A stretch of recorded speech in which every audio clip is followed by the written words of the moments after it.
Ladies, gents and teddy bears, welcome to the 48th Fighter Wing. That's right, you better believe it, RAF Lakenheath, our first Lakenheath show of 2026. I hope you're all good. A big shout out to the USAF force and all of the United States Air Force here at RAF Lakenheath. Hope you're all good. All roles from the 48th Medical to the crew chiefs, to the engine room, to the crew chief, ground crew, armourers, fighter generation squadrons, and of course pilots, RAPCON, LE, OSI, the Suffolk MOD police as well. How you all doing? Hope you're well. All the fighter squadrons that are here, welcome to RAF Lakenheath. And of course it's one of your favourite bases and places, and our first screening for 2026. Sorry about my little delay there. I was just chatting to the local crew, just keeping things checked in.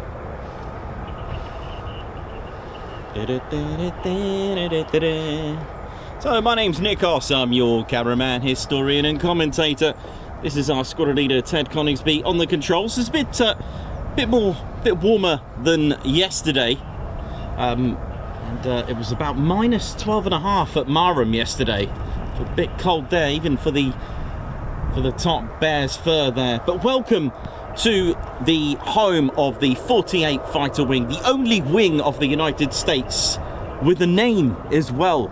It's the only one. They all have numbers, but this one is the only one with a name to go with it. Now the sound you can hear spooling in the distance, that is the amazing engine and the insane engineering of the F-35. And the engine, my friends, it's the world's most powerful single jet configuration in the world's most advanced multi-role stealth fighter going today.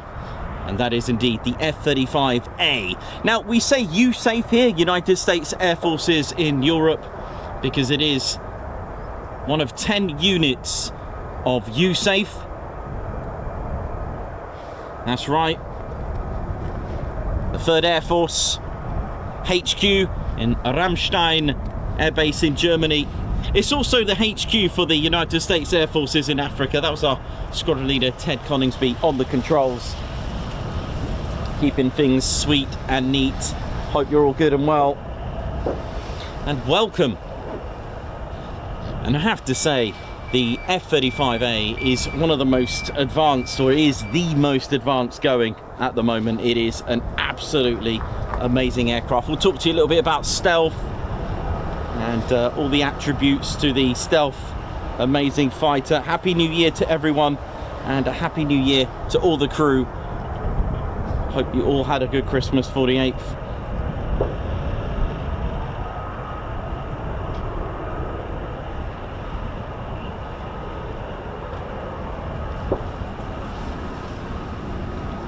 So we have 4 combat-ready fighter squadrons here at Lakenheath. We've got the 493rd Fighter Squadron,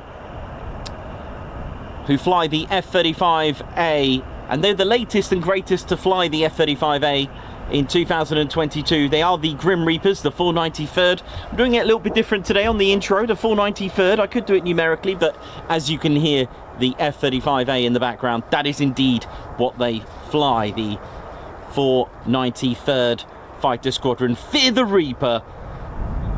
That's right, always fear the Reaper. And they've got an absolutely staggering history during the Second World War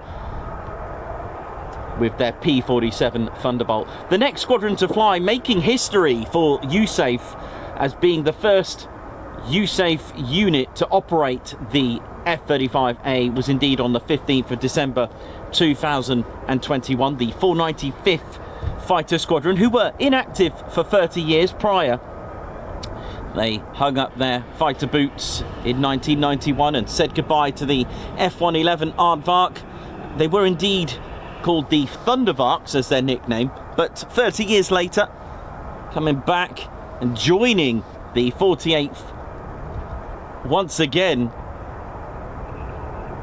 in 1977 when they retired, and came back in 2021, bringing the first ever F-35A. It was put to the public to give them a new nickname, and it was indeed chosen from hundreds of nicknames, including the Archangels, Daggers, Ravens, and they chose indeed the Valkyries, as we all know today, the 495th. So, two squadrons that fly the F-35A, the 493rd and the 495th. The next two squadrons, they fly the F-15E Strike Eagle. The 492nd, the Mad Hatters, locally known as the Bowlers, spelt B-O-L-A-R-S, spelt differently to the bowler hat as we spell it here traditionally. However, it does mean the bowler hat. The Mad Hatters, carrying on a tradition of wearing headgear, and what's nice is that there is a link with Mad as a Hatter here in this vicinity of Brandon and Thetford, and we'll talk to you a little bit about that if I remember later on with my aging mind. So the bowlers, guns up, who are probably watching in the bowler bar, hope you're all well and good. The next squadron is indeed, that's right, bleed red. That's right, the 494th Fighter Squadron, nicknamed the Panthers, and they indeed fly the F-15E Strike Eagle. So they are indeed the finest, baddest and meanest. Bleed red, the Panthers. So two squadrons flying the F-15E Strike Eagle and two squadrons flying the F-35A. Big shout out to all roles, as we mentioned, so many roles, and from controllers to RABCON to the Operations Support Squadrons, LRS, Logistics Readiness Squadrons, to the Communication Squadrons, to Maintenance Squadrons. So many here, so much makes a Air Force, a team, a family, and welcome to one of your favourite bases and places, ladies, gents and teddy bears. So the F-35A, an absolutely remarkable aircraft, and for those that don't know a lot about how things work, well, I'll tell you what, we're about to see the F-35A taxiing. I can hear it. There's our F-35A. Look at this, beautiful, an amazing aircraft, an absolutely beautiful, fantastic, insane engineering. It really has got all that.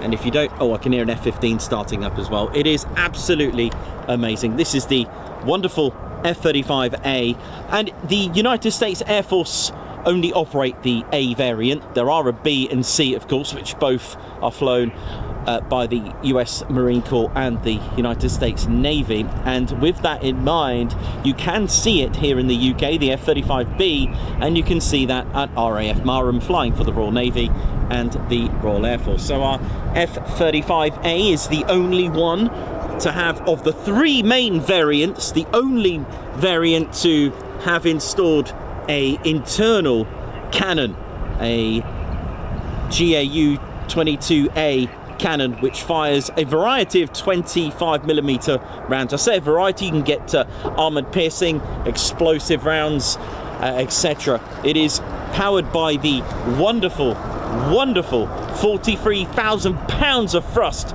with afterburner. It's Pratt & Whitney's F135 PW100. Now don't forget, this is a different engine that's installed into the F-35B, that's the PW600, but hopefully we'll talk to you soon about that when we're next at Marham.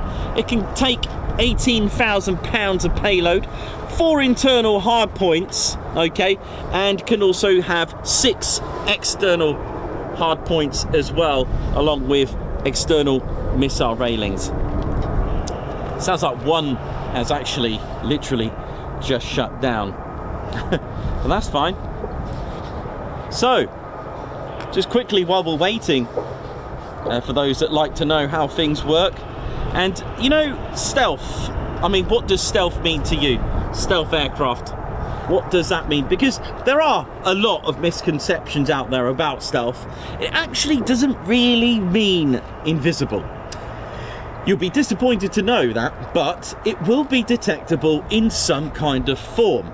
Now, all aircraft are measured in a form of RCS. Don't worry, abbreviations are translated. RCS, radar cross-section.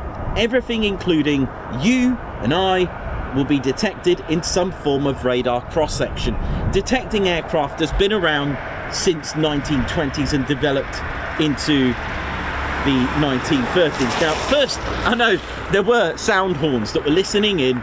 They looked like the speakers from gramophones, but they would be listening in. And then, of course, at RAF Denge in Kent were the sound mirrors. Now, these did pick up a lot of background noise, and the famous incident involving a milk float. They were just testing out the equipment in preparation for the Second World War. They thought they could hear aircraft, and it was indeed a milk float, and that was the state of our defence here in Britain during that pre-war. And it was finally, radar detection was developed here in Britain by Robert Watson Watt. Now, not the radar itself, don't want to distinguish that. I want to distinguish the fact that Robert Watson Watt actually created the first ever radar early warning system. But all things do get picked up, and it's knowing what is an aircraft. Now, what we'll do, I will show you an example. Now, this over here is called a secondary surveillance radar. This is a distinctive shape of a secondary surveillance radar. You can see there that sort of rectangular sort of radar attached to the kind of like traditional spinning radar. Now, before I go into an SSR, we have a primary surveillance radar, a classic radar that rotates around 5 seconds for resolution now. Okay, now these radars are omnidirectional. Okay, it doesn't matter if you've got your transponder off, it doesn't matter. It's sending radio waves everywhere. It's sending radio waves, directional finding, ground stations will be picked up, but this is omnidirectional, sending a load of waves. Now, I want you to imagine those waves are like your voice.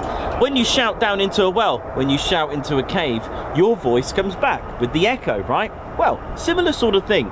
It's what is returned. And if you were to fill up the well, or stand further back, or shout louder, or get closer into the cave, you'll notice your echo gets quicker on its return. Kind of like the Doppler effect.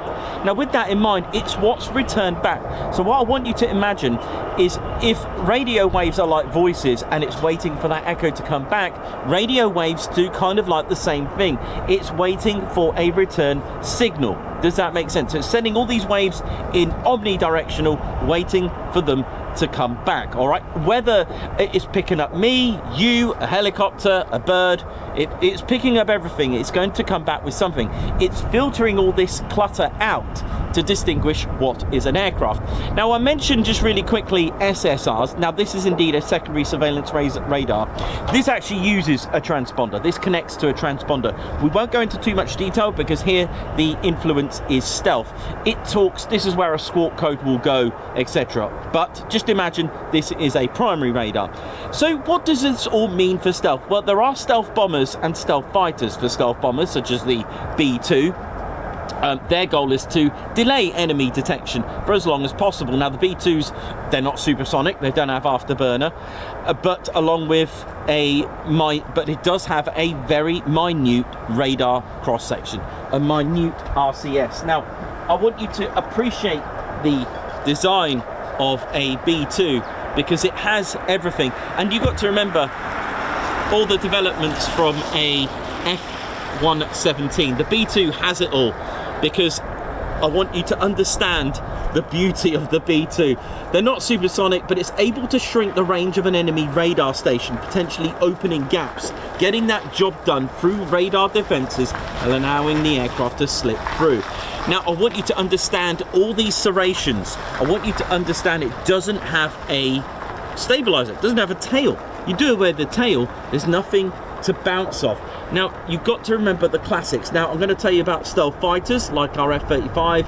It has more tricks up its sleeve. They can continuously detect threats before they've been seen, spotted. They can even jam missiles and surface-to-air missiles. Now, but how does it actually all work? So if we're going to make something stealth, we need to make it harder for the radar receiver to decipher whether the return signal is either just background noise or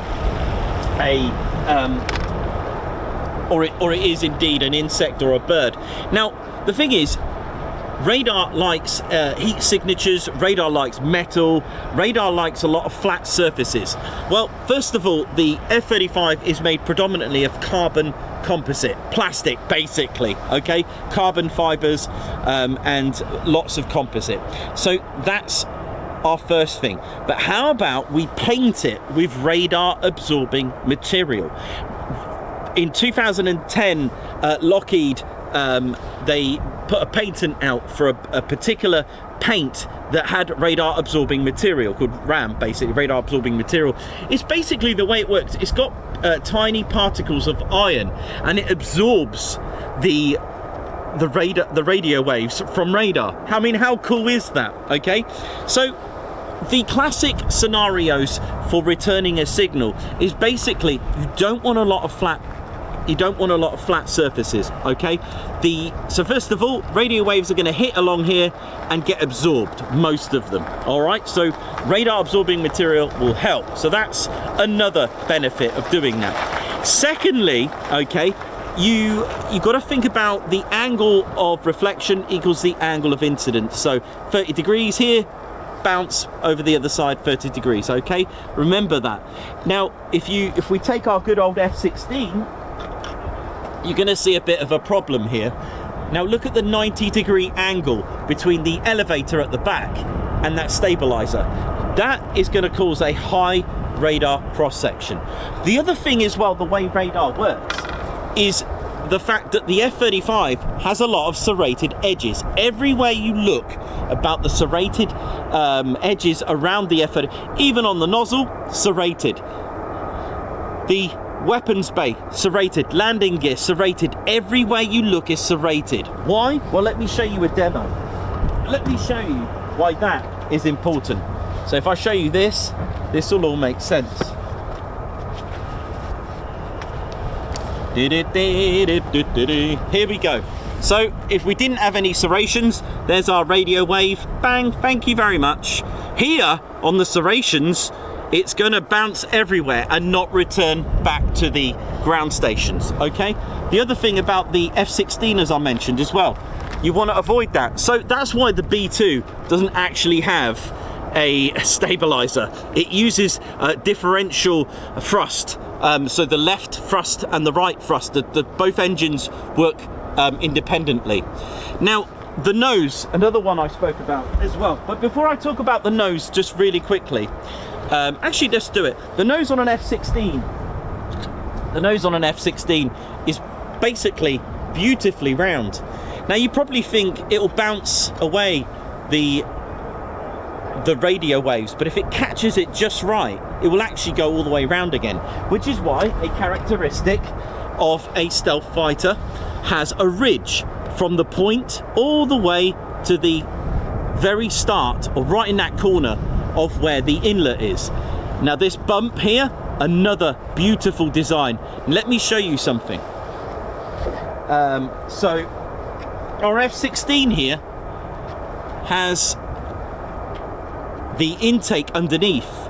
Now the problem is, if radio waves go in there, they're going to detect the heat signatures from the compressor blades, and also you're going to get problems with boundary layer. But to compensate that, remember the Typhoon has that boundary layer diverter. They've got that here. However, with the skills of the F-35, if you want a less radar cross section, you put your intakes on the side, or as our B2 has them on the top. The reason why the F-35 doesn't have the reason why the F-35, because you probably think that it's, if you look at our B2 has our intakes on the top, which is the best that you can do. Now you probably think, well, why don't you do that on the F-35? The thing is, the difference is, this is a bomber. It won't be doing all the fighter maneuver stuff, aileron rolls, barrel rolls, split S's. This is a bomber, so it won't be doing that, okay? Whereas this will, so it needs to keep those intakes on the side. Now the boundary layer diverter is actually these bumps here, these bulge here. How good is that? And it stops the boundary layer. What happens as air travels over the aircraft, it starts to get low pressure draggy air. Now if it goes into there, it can damage the engine and cause fatigue. I was going to show you a demo, but I'm going to see if it works. So I'm going to get my little spinny thingy. Now the other thing as well, if you catch it on the right light, let's use our B2 again, and I'm going to explain. If you look at our B2, it's got like bits of different colours along here. I don't know if you can see that. I want to show you on the B2 because it's quite nice, and all these serrations that are everywhere. You see, the thing is, radar likes continuity, and the thing is, this is radar absorbing tape. Now, if I show you our F-35 again, which is actually highlighted a bit better, when radio waves hit a surface, it starts to lose its strength when it meets a different material. That's right, this is radar absorbing tape, all this different colouring that you can see here. And what that does, the reason why they did that is because when the radio waves hit a surface, it starts to lose its strength because it's hit a different material.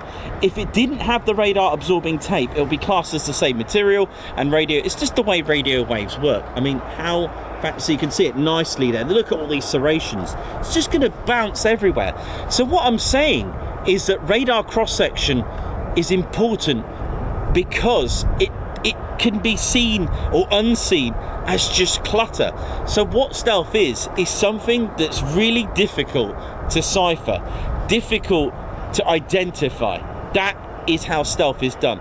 It's not the fact that it's invisible. Now, we do get a lot of people saying, no, it's not very fast. It's only Mach 1.6. Mach 1.6 is actually still fast. And the thing is, the F-35 has been designed for loiter time. That's right, loitering. Getting the job done unseen until it's too late. So when people ask me, well, Nikos, when opening the weapons bay, surely that's going to increase the radar cross-section. Thing is though, for our poor dear enemy, it's too late. Now let me tell you something proven. The radar absorbing material is so good that it absorbs frequencies 0.1 megahertz right up to 60 gigahertz. That is insane. Not even the good old S400 can pick this up. See ya!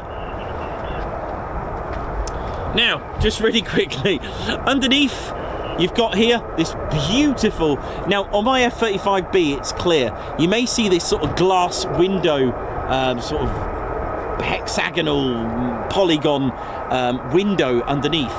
That is the EOT, the electro-optical targeting system. It is not glass, my friends. It is good old expensive sapphire. It's got a real good RCS, and the thing is, this is the battlefield targeting system of the F-35. It is strong because it is got a Moss scale of hardness, how we measure precious stones. Diamond is a scale of 10, and sapphire is 9. You know it is. Here comes trouble.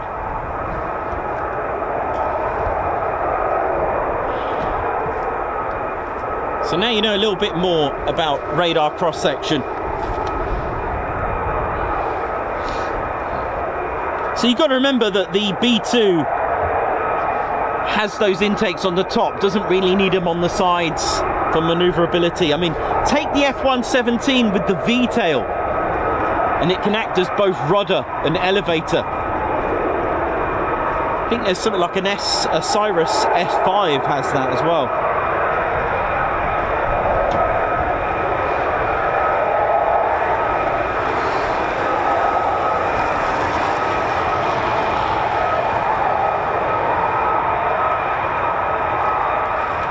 Big shout out to everyone in Texas. I've got to get a new Texas flag because Ted's one's got a hole in it.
So here we are.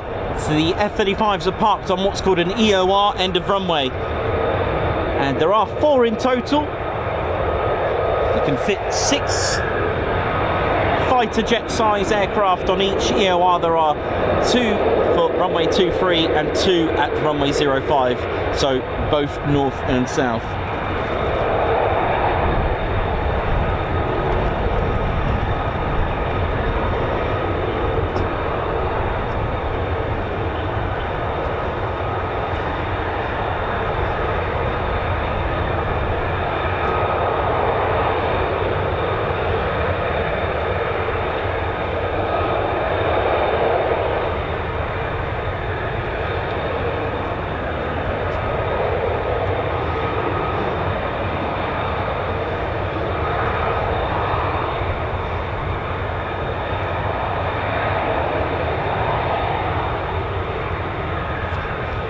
How we doing, ladies, gents, teddy bears? Welcome back to Lakenheath.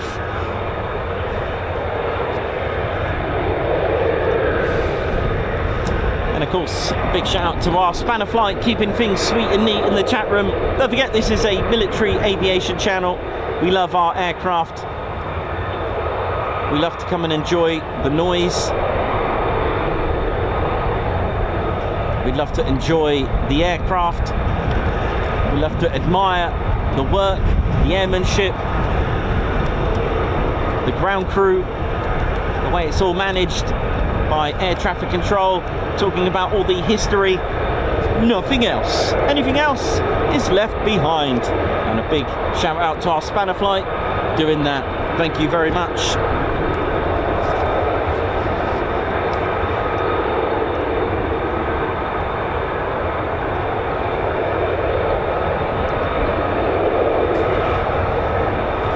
Welcome to the show, welcome, and here we go, another bit of trouble on its way. This is what we call the catwalk. Oh yes.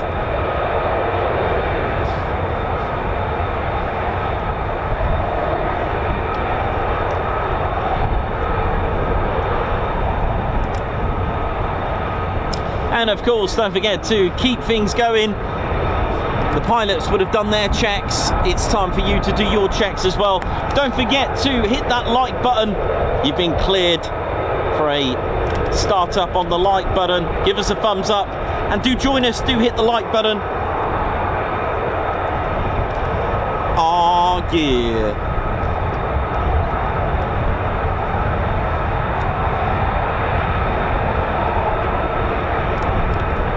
Actually, I never showed you where the flares come out of an F-35, have I? They're just here. Just here and here. And over here is the FOTD, fibre optic tow decoy. This long fibre optic cable carries a decoy. And the decoy has 3 levels of protection. I know, right? It can actually... Okay, so it's not going to be... okay for a heat-seeking missile, it can fire the flares, but if it's a guided missile, then the F-35 will deploy its FOTD, fibre optic tow decoy. It can even jam the missile, can start to throw jamming signals. It can also try to break the guidance by fooling it and trying to break the code as well. Or, in worst case scenario, it will actually ping its exact radar signature so that the guided missile will attack the towed decoy.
I do love the external missile railings on these. I just think they look cool. I'm sure oh yes.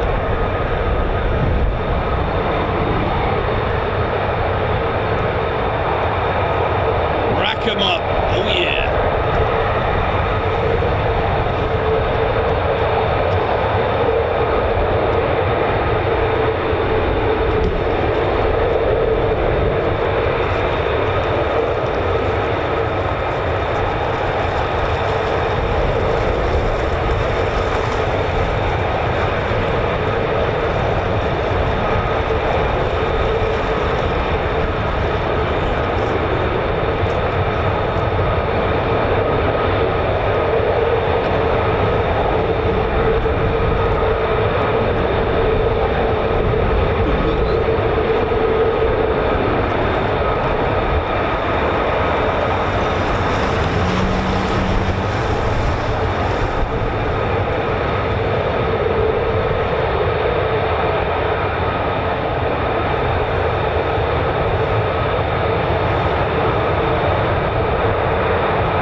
runway, of course, has been treated with chemicals, so you're going to see a lot of that spray going on departure, especially the blast there from the Pratt & Whitney's F-135 PW100.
the show, ladies, gents, teddy bears. Welcome to your one and only Ted Coningsby channel.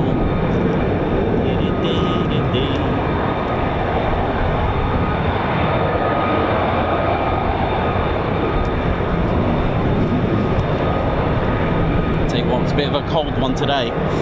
Whew, is that heading back? Looks like that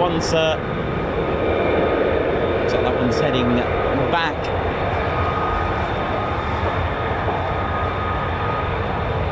So welcome to the show, Aspen, Alan Q, Ian Wright, Captain A, Davey, Mayhem Marshy, Chris Bloxham, Ann Cox, Dieter, Alex Blackcap,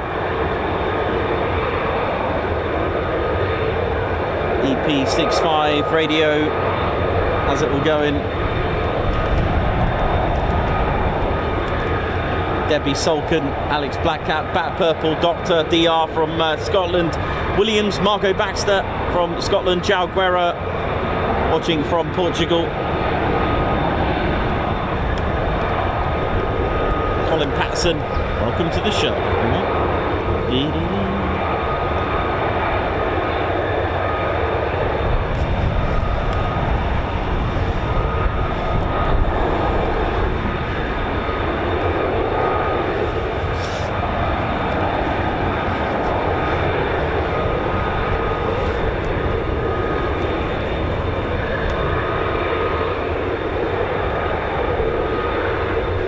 Babzar as well, Alex Raven, Radio 478, I forgot your numbers at the end there, radio.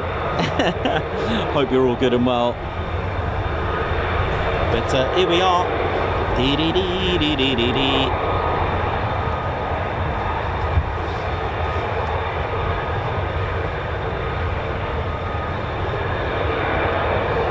It's not many actually out of their cars at the moment. Everyone's watching in the comfort of their vehicles, which is all good and wise. Unlike me up here, it's freezing.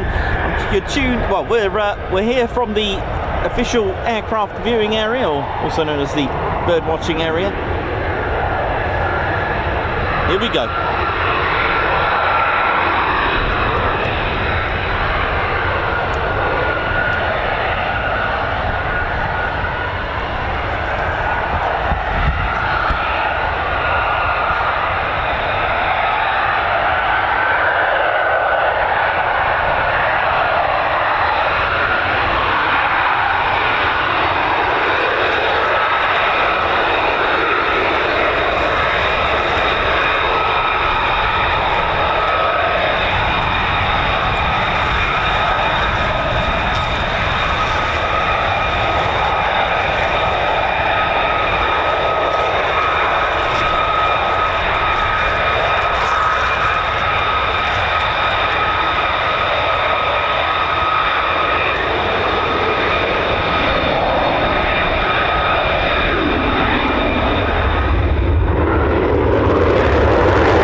F-35s here at Lakenheath all year. And we also have I think it's a C-17 over there, yeah it is. A C-17 over there, just playing hide and seek, as you can see there.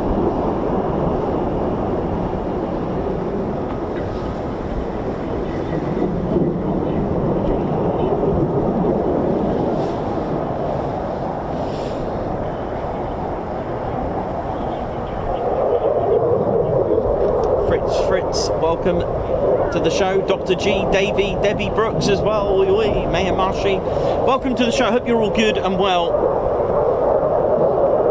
Lots of amazing sounds going on at the moment.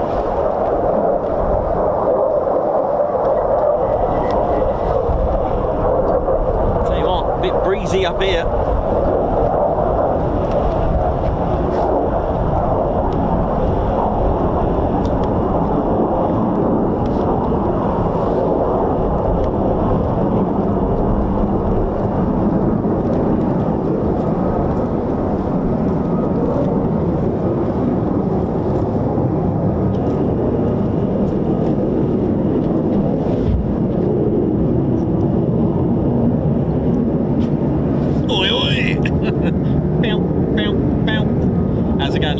Teddy Bears, welcome to the show. Ted Coningsby on the controls.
So welcome to the show, ladies and Teddy Bears. Hope you're all well and good. Welcome to RAF Lakenheath, with so much history that you kind of have to split the history of the 48th and the history of the Royal Air Force Station Lakenheath in their own ways, because of course the RAF's history here began and built in 1940 here at Lakenheath, and it was designed to become a satellite station to RAF Mildenhall, along with Tuddenham and Newmarket Heath.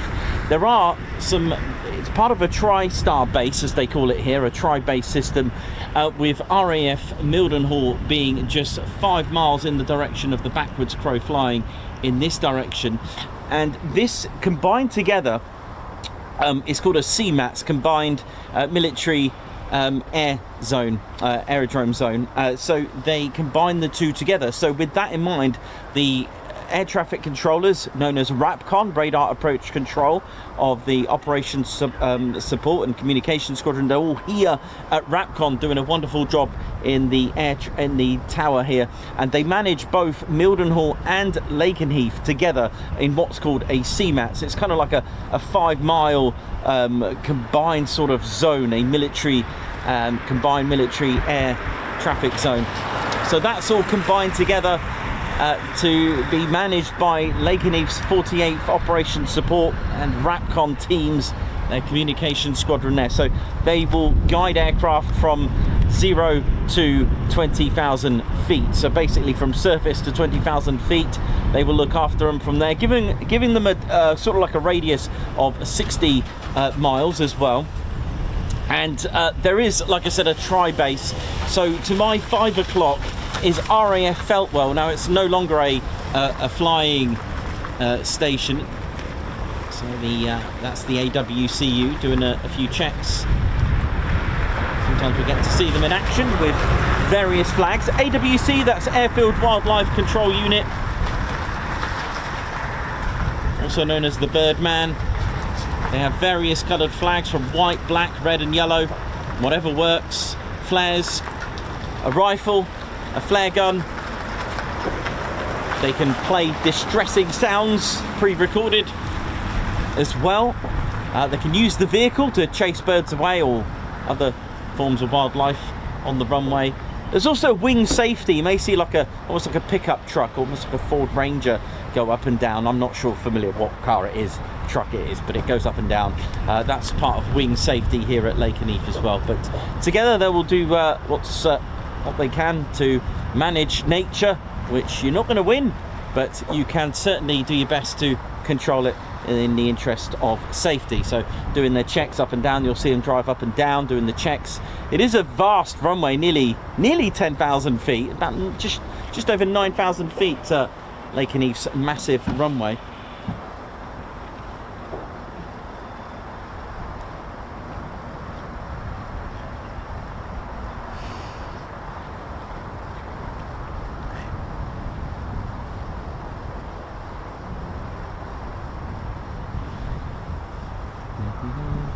Yeah, it's just short of 9,000 feet, I think it is, to be exact. For those that do new money, it's 2,743 meters.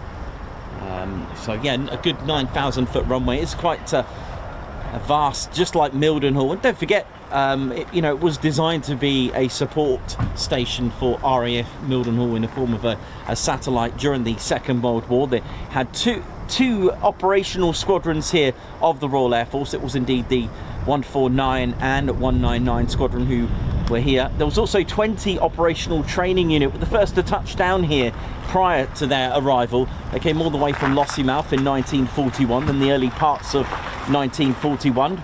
And number 20 operational training unit were training airmen on the Wellington, which made sense because at Mildenhall during that time, from 38, where 99 Squadron, who ironically and coincidentally had the markings LN, yep, 99 Squadron, who were operating the Handley Page Hayford, were actually their tail marking, their markings, squadron markings with the Wellington bomber was LN, Lima November. And today 99 actually operate at Brize Norton with this. But 149 formed from 99, which you get that quite a lot. I think it was B flight. So I'm a bit rusty still with my history, I've got to remember it all. The more I say it, the easier it becomes. And of course, they both transitioned with 199 Squadron. They came here with these short Stirling bombers, 149 and 199. They took part in many raids. Many Stirlings were lost from operations from RAF Lakenheath. The station closed in 1945 on what took over 2 years development, 2.5 years development for a VHB base, a very heavy bomber base, to basically home the B-29s. So it was quite amazing that they had to do the runway extensions along with Marham and Sculthorpe that were selected to become very heavy bomber bases, VHBs, and so they extended the runway. The station closed just after the war, and 1948 reopened, but it reopened with B-29s, and that's when we leave the Royal Air Force there, because it was from 1948 the 7504th Base Completion Unit. They were the first to open the doors, shall we say, here at RAF Lakenheath. And there were many exotic aircraft that were here during the time as well. And that's from 1948. So basically from the build 1940, operating in 1941, all the way to 1948, it was a Royal Air Force station. Hence the name Royal Air Force Lakenheath. And then from 1948 to today, it still acts and serves and hosts the United States Air Force. And to be exact, it's called USAF, United States Air Forces in Europe. Mildenhall, dead ahead of us, 5 miles in the direction of the backwards crow flying, opened in 1934. 99 Squadron, Handley Page Hayfords, first to do that. So, you know, we're talking about 6-7 years before the station here was built. To my right, at my 5 o'clock in 1936, operating from 1937, was indeed RAF Feltwell that was opened with Harrows and eventually Wellingtons. And the Wellington is a bit of an icon, especially in this area. You'll notice that all the three stations here and a lot of the bomber stations in this area were indeed using Wellingtons in that time, due to the fact that the commander, the Bomber Command Group number 3 was in this space. So you'll find quite a lot of Wellingtons. You don't get so much when we head sort of Lincolnshire. It's more of the Hampden that was there with the marking of the Scampton, RAF Scampton operating the Hampdens there, the 49 Squadron.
Lovely sound of the F-35 starting up there.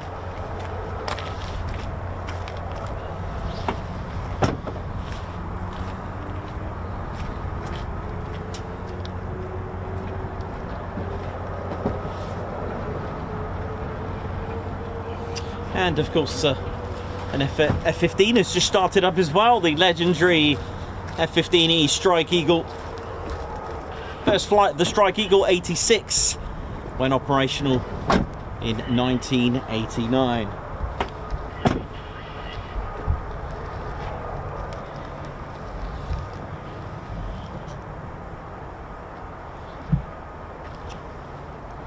Don't forget to check out our website, tedconingsby.co.uk, for the latest and greatest merchandise as well.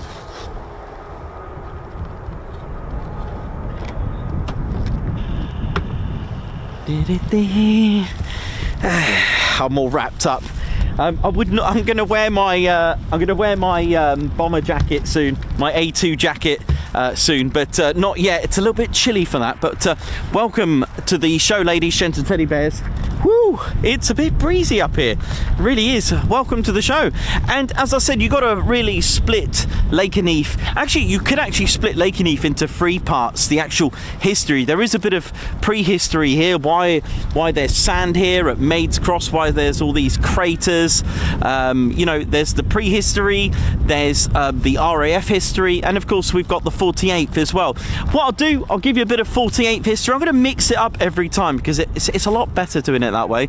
And when I talk history, we get aircraft anyway, and you can hear the F-15 starting up as well. But for the 48th, and also it's quite interesting that when I say that the 3rd Air Force, one of the original air forces that were activated prior to the Second World War, when we talk about the Second World War for America, it didn't happen until, you know, after the attacks on Pearl Harbor on the 7th of December 1941. And luckily, 11 months prior to that, on the 15th of January 1941, this kind of like, you know, activation happened, and a preparation for what could potentially be a worst case scenario, and luckily, you know, they did. And what happened, they created these aviation objectives. There were 54 of these in total. They were 54 aviation first aviation objective, as it was called then, and one of them was indeed the 48th Bomb Group Light, and they were activated at Hunterfield, Georgia. Now, the numbers may not be familiar to you, but before I tell you that, they were the Bomb Group Light. Okay, Lakenheath's 48 Fighter Wing were actually a group, not a wing just yet. We have to wait a few years for that to happen. In fact, 11 years from their activation, they became a wing, because the way the Air Force worked, they structured it. Don't forget, this was new to them, but not new to war, because of course they were indeed in the First World War as well. But the structure was an Air Force. So let's take the Mighty 8th. Then you've got a division. There were 3 in the Mighty 8th. And then from divisions, you've got a wing, and then each wing will have groups, and then groups will have squadrons, and in squadrons, well, you have each individual aircraft. But they were bomb group light. That's the letter L in brackets. You may see a letter H in brackets, like the 100th bomb group heavy. H is for heavy. You also get a D for dive, M for medium. I don't know any others that were in brackets, but if there are, let me know. But the 48th bomb group light activated, and they activated with these squadrons here. The 55th Bomb Squadron Light, the 56th Bomb Squadron Light, the 57th. I'm reading backwards. The 57th bomb group, so 55th, 56th, and 57th. There was another one called the, I don't know if you can see that. Oh, it's over here. Called the 9th Reconnaissance. Now, I think it's so hard to see the data. I think it's an alligator. I'm not sure. If you know what the 9th Reconnaissance Squadron were at that time, we're talking 1941, not the one now, because the lineage is going to be here, not the 9th Reconnaissance Squadron that were flying SR-71s. Not them. It's a different lineage. Because what happened to the 9th Reconnaissance Squadron, so I haven't quite finished it yet because I'm not sure what animal or creature it is, but what happened a year later, the 9th Reconnaissance Squadron became the 88th Bomb Squadron dive. They had different allocations, but they became the 88th Bomb Squadron. And what happened with that? They were the only ones to fly the B-18 Bolo. Now, they were a training unit at the time, the 48th. They were flying aircraft such as the A-24, the A-31, until eventually P-39s and P-40s. But this changed because a year later, in 42, they became the they changed their numbers and designation. They became the 48th became the bomb group dive. It had a D next to it. But a year after that, you know, in 1942, they then became different numbers. Okay, so the 55th became the 492nd, the 56th became the 493rd, and the 494th became, the 57th became the 494th. Told you I was a bit rusty, but I hope it all makes sense with that. So the 55th became the 492nd, the 56th became the 493rd, and the 57th became the 494th. Now the 9th that became the 88th became the 495th. So we have our original 4 squadrons here. Finally got there in the end. But what happened in March of 1944, with all the structuring that I was telling you, it was very common for fighter groups to have 3 squadrons only, and because the 48th became a fighter group, which indeed it did, they moved their 4th squadron, the 495th, to the 407th fighter group, but they deactivated on the 1st of April 1944. Now by 1944 they were flying P-47s. And on the 21st of March 1944, the 3 squadrons, 492nd, 493rd and 494th, they moved to England. They set sail on the Ile de France and Queen Mary, and they went to RAF Ibbsley. Now, their fighter wing was the 70th Fighter Wing, and they were part of the 9th Air Force. Now, you may not be familiar with the 9th Air Force. A lot of people are so familiar with the mighty 8th, but the 9th Air Force took care of ground attacks and also supporting the army and troops on the ground. Now, I did a little bit of homework today actually, because I want to give you a little bit more info if I can find it. Probably not today because I'm looking for it, but I can't actually find it, but no worries. They were allocated to the 8th, the 9th, I'm going to do this from memory, whatever, so I could get it wrong. They were allocated to the 9th Air Force. Now, they were the 9th Tactical Command. Now, what I'm saying here, they were operating from C-47s to the 9th Air Force were operating from Falkingham, North Witham. They were operating C-47s, you know, actually taking the airborne and troops to Normandy, okay, that was supporting army. Whereas if you were a fighter group of the 9th Air Force, you were supporting those troops on the ground with close air support, striking gun positions, and they didn't really take care of escorting. They didn't play a role in what's called ramrod. Ramrod was the escorting fighter missions for the bombers, all right? So I hope that made sense. So you don't really get a lot of 9th Air Force having lots of aerial victories, because their role was ground attack, striking gun positions, you know, destroying tanks and railways. Tanks was really crucial to support your army on the ground, taking care of low-level reconnaissance and patrol. In fact, they were operating the wonderful if I've got it with me, the wonderful P-47 Thunderbolt. And they innovated close air support, supporting those troops on the ground, the 9th Army on the ground, with taking care of scouting and observing, doing reconnaissance, making sure there are no Tiger tanks anywhere, and really supporting the ground. And of course the A-10 Thunderbolt, this is number 2, this is where it gets its name, because although the A-10 was built around its gun, this was built around its huge Pratt & Whitney 2800 18-cylinder engine. I mean, it was, it could reach over 40,000 service ceiling, had its 8 guns which slowed it down by 25 miles per hour. It was literally a tank of the sky, and really supported close air support. For those who don't know what close air support, the A-10 plays that role very well. So if you are trapped, need assistance from air support, you will call in a P-47, call them in, and they'll take care of the surroundings and clear the area for you. So they were using this beautiful P-47 Thunderbolt, the 48th. So amazing. And that, my friends, they took care of a lot of things actually. Now I'm just going to see if I've got that info for you somewhere. If I've got it, they took care of, I've forgotten the date, but they were in at RAF Ibsley. And they did have one battle, so aerial combat, and I forgot the date, silly me, but I only found that out today through my, actually I've got it here, hang on, I may have it on my book. Yes, I've got it here, because I love to give you the information as well. So I've got here, the 48 group's only air battle while flying at RAF Ibsley came on the 12th of June. There we go, we've got to remember that. And it was the 493rd, the Grim Reapers, that actually tangled with some BF-109s it's got here, and shot down 4, and shared a victory with another P-47 with another group. So there we go. I remembered I had it on my phone as well. I took a picture. I like to do that. I like to write things down traditionally. Now, as we're getting closer and closer to D-Day, on the 30th of May 1944, the bomber title dropped. They were the fighter bomb group, so they were fighter bomb squadrons, but they dropped that and became a fighter group, and the squadrons became fighter squadrons.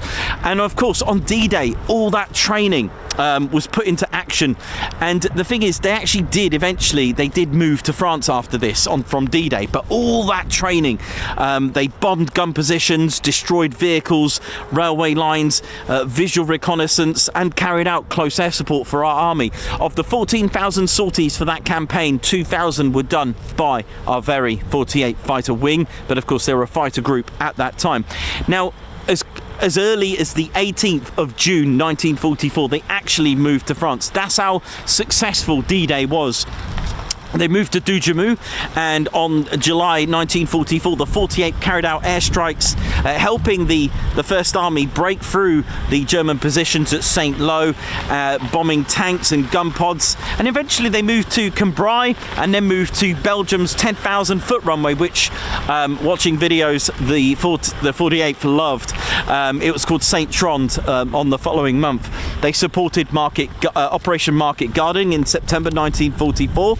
And when we start to get towards the end of the year, the 48th really, of course, as they're getting closer and deeper into Germany, things were getting a lot more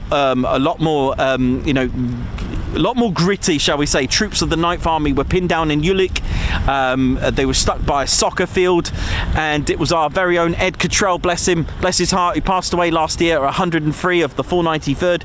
They were led by Major Stanley Latiolis and destroyed all the positions so that the 9th Army could advance. The 17th of December 1944, Ed Cottrell was bombing a bridge of the 493rd, and they spotted tanks and they destroyed the tanks, but as Ed's P-47 was pulling up, it was the worst time a 109 could engage. When you're just about to pull up, you've got no speed, and he was shot to bits. But the good old P-47, its Pratt & Whitney monster 2800 2,000 horsepower engine, lost about 8 cylinders that day, and it still got Ed home. In fact, the two the two 109s actually were crisscrossing Ed Cottrell's doomed P-47, but he did actually get back. And of course, towards the end of the war, once done, they left. There was a last mission on the 8th of May. I'm just checking if that's an F-35. I think it is. They left and actually became left for America, and they deactivated on the 7th of November 1945. They had 3 aerial victories to the 497nd, 8.5, although I have read some sources with a 9.5. I need to verify that with the 493rd, and 8 to the 494th. That was their aerial victories, and it was on the 25th of the 6th, 1952, that they were reactivated and they became the 48th Fighter Bomb Wing. That's when they got wing status, and they found themselves moving to France once more on the 10th of July 1952. They moved back to France at Chaumont Air Base, and they were the 48th Fighter Bomb Wing. Here comes more trouble. I wonder if that's a singleton. I wonder if that's the one that went out back on its own.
Yeah, this potentially could be a singleton, I think. Might be the one that went back on its own.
Singleton there.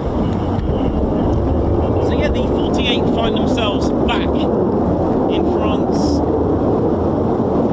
in 1952. That's where they got the wing status from. But you're probably wondering, and probably heard, that they've also got a name, the Statue of Liberty Wing, and you're not wrong there.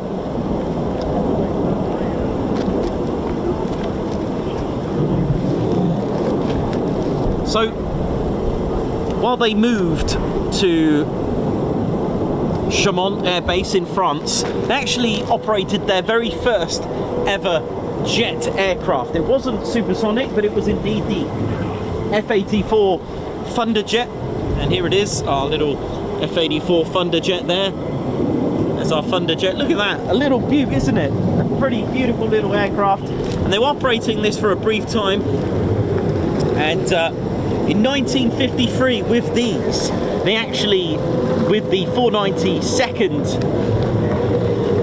Fighter Bomb Squadron, as they were called, they actually formed the Sky Blazers, the official United States Air Force in Europe aerobatics team. And it was under the control of the 48th with the 492nd. I know. And in May 1954, they did transition to the F-86 Sabre, and the Sky Blazers became the official demo team. And it wasn't until the 4th of July in 1954, the first ever displays and a wonderful naming ceremony, shall I call it, because not sure if you know, but Chaumont and the Samortier region was indeed about 25 miles away from the base, was the very workshop of a man named Bartholdi, and he was the one that designed and built the Statue of Liberty. Ladies, gents, and teddy bears, it made sense for the 48th to be named, and along with the mayor and other important people that were there for the wonderful displays, they named them Statue de la Liberté, and that is featured on the stage of the 48th's crest, on the insignia. It's actually on there in French, and that is why they're called the Statue of Liberty wing, all because they moved to France near the workshop of Bartholdi. There we go, eh? And in 1956 they became the first operational wing of USAF to operate their, well, actually the 48's first ever supersonic aircraft was indeed the F-100D Super Sabre. And there they are. Look at this, look at this, yes! So they were the first USAF wing to operate the F-100, and they brought these here. And I'll just explain about that, because they moved eventually from France to Lakenheath. Now, in France in 56 they were operating these. Now, between sort of late 1957 until mid 1958, they had a name change, a role reversal, and that's where they became the 48th Tactical Fighter Wing, and the 3 squadrons under the wing were Tactical Fighter Squadrons. And on the same year that the Beatles formed in 1960, in fact the 15th of January 1960, the 48th and their crew moved to Lakenheath. Now, their F-100s didn't have LN written on it, okay? They had a different marking system. They had LR, LS and LT. Now, L for Lakenheath and the R for the 492nd, LS for the 493rd and LT for the 494th, and you can see an example of this with the red tail flash of the Panthers at Newark Air Museum. Do check that out. So they had a different marking system, ladies, gents, and teddy bears, until eventually in the late 60s they actually changed. So we're talking about 68, 1967, 68, they actually changed to this bare metal, because prior to that it was all in camo. And then in 1969, something actually happened here as well, ladies, gents, and teddy bears. Oh yes, because I want you to go back. I'd like to go back to Steeple Morden. Are you familiar with Steeple Morden? Because something happened here in 1969 related to Steeple Morden. It was Colonel Henry William Brown who was the officer commander of Lakenheath in 1969. Now, if we go back in the history, he was part of the 354th Fighter Squadron of the 355th Fighter Group at Steeple Morden, known as the Steeple Morden Strafers, in November 1943.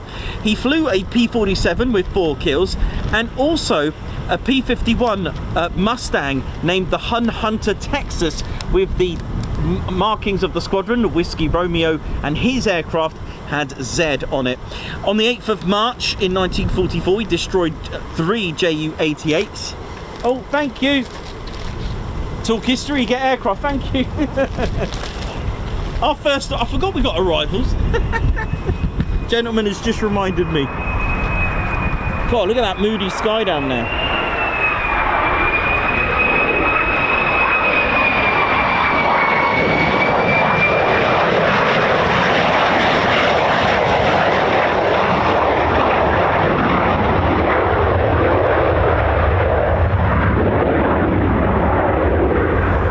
Yeah, and he had he had 14 aircraft destroyed. He was a United States Air Force ace, and he was the commander here for 1 year in 1969. He was also, later on in his career, he was leading the production and design for the he became part of the project for the F-111 Aardvark.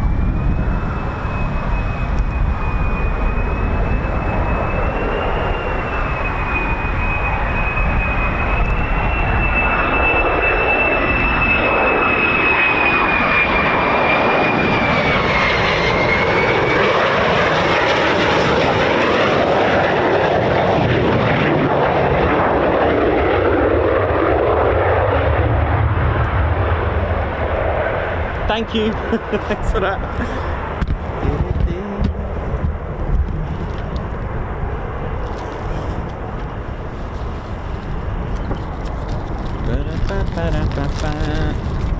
Yeah, he destroyed 14.2 with 3 damaged and 14.5 destroyed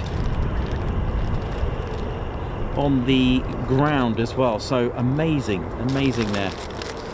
We're just waiting for the F-15s to taxi. That'll be our next aircraft that'll be departing here.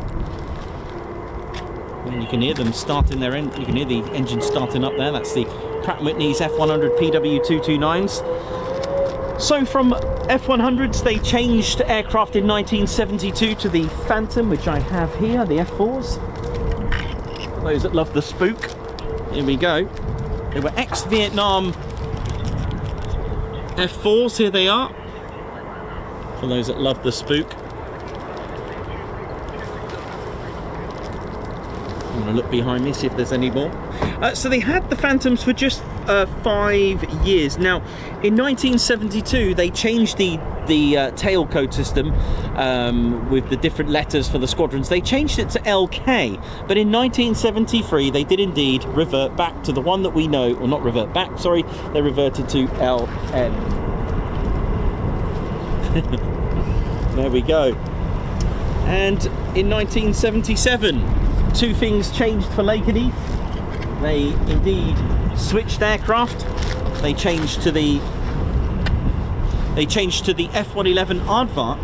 That's change number 1. And secondly, after 33 years, we welcome back the 495th Fighter Squadron. Looks like we got 2 together here.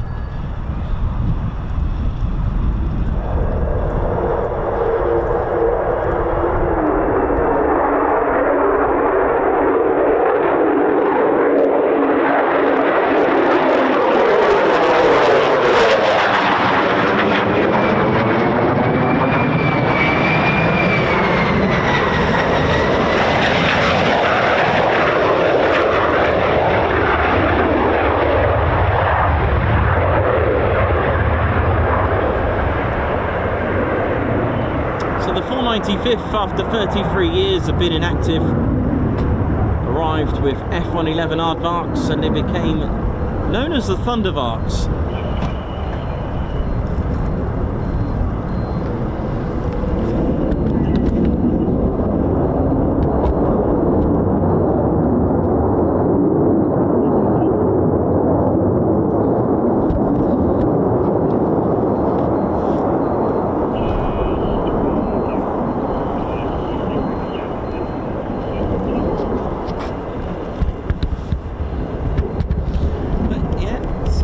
Work if I talk history, we get aircraft, which is great.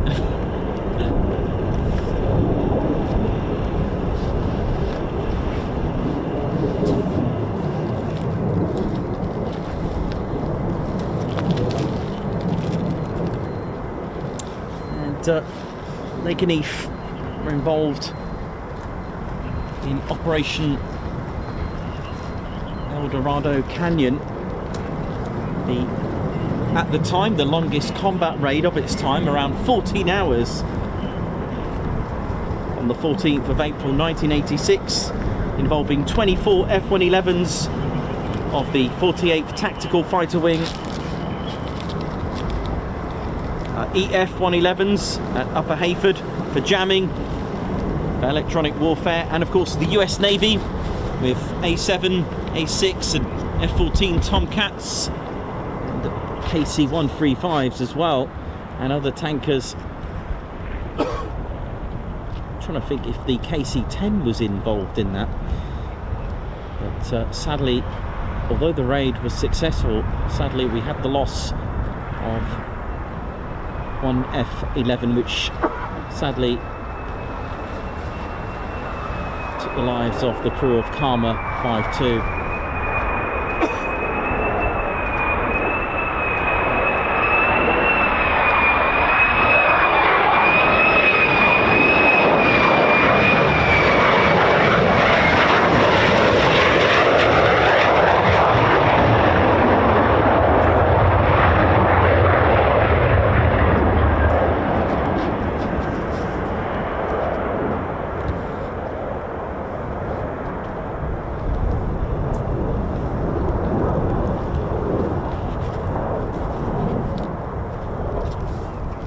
Thanks, Perry. I knew you'd come. Oh, Davey, thanks, Davey, for that. Yeah, KC-10s as well. Thank you.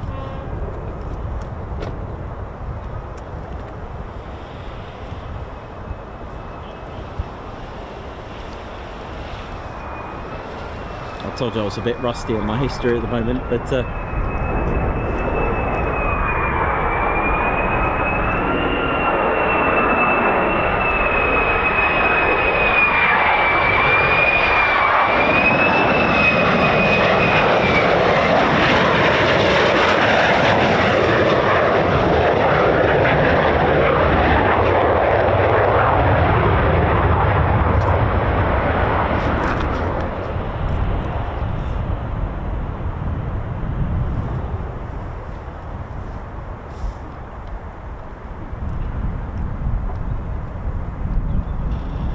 research more about the El Dorado Canyon involving the Lakenheath's 24 F-111 aardvarks.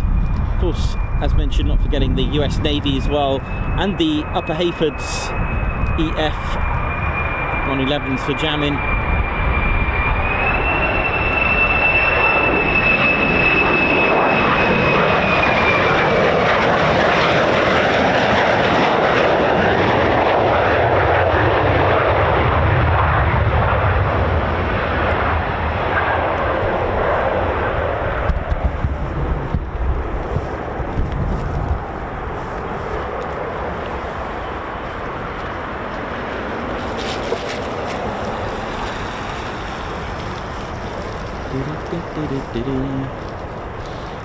And after the raid in September, Lakenheath and their 48th for their efforts were awarded something special, and the only unit of the US Air Force to receive this, and they received the Navy's Meritorious Unit Commendation awarded to the 48th by the US Navy Secretary John Lemon.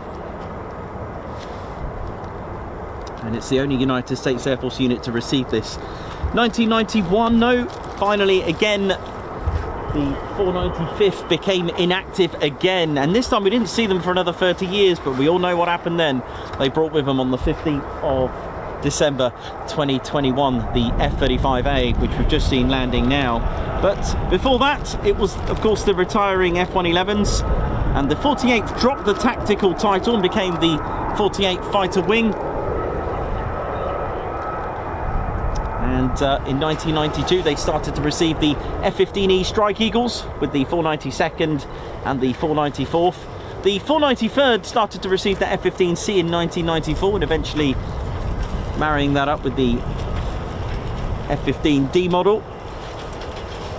And on the 24th of March 1999, Lakenheath's 493rd, known as the 49th Expeditionary Fighter Squadron, were involved in Operation Allied Force strikes against Serbian targets, and in just 72 hours 4 aerial victories for the 493rd. In fact, they have a canopy here from one of the MiGs that they destroyed.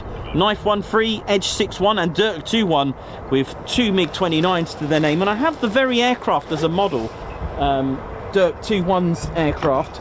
It was 0156, an F-15C. And here is, and it's got the mark, the 2 aerial victories with it. There's our F-15C, a beautiful, beautiful F-15C. There's our markings there. And yeah, a flag with no country apparently, and that's why it's got a bit of history with that. There's the 2 aerial victories, and there's our 0156.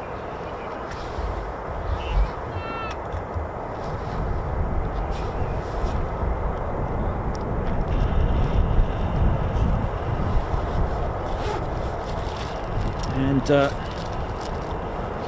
in 2006, the 56 Rescue Squadron arrived here with their HH-60s, Payforks. I know, so we had helicopters here, ladies, gents and teddy bears, which is something that we don't often mention, but they were here, the 56 Rescue Squadron that were operating here. Now, there is a coincidence that we're here and mentioning the 56 as well, because it was, in fact, a particular date today, on this day, that happened involving the 56 Rescue Squadron.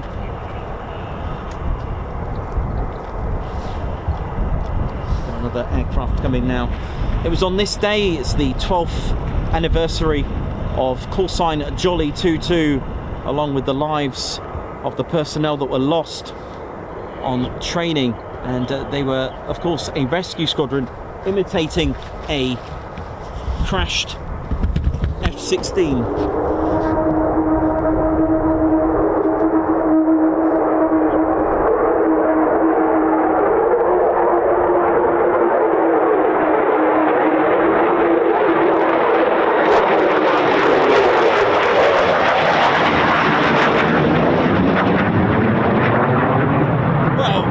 I thought the Vulcan was coming then.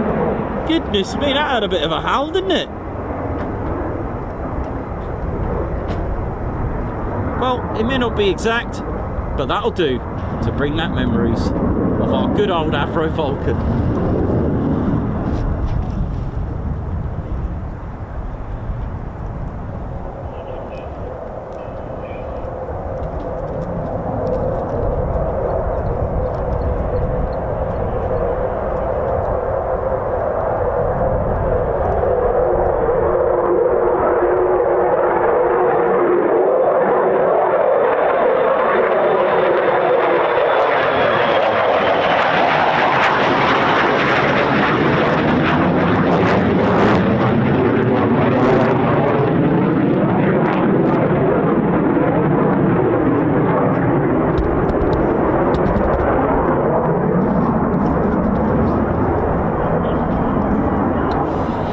So, ladies and gents, teddy bears, 12 years today.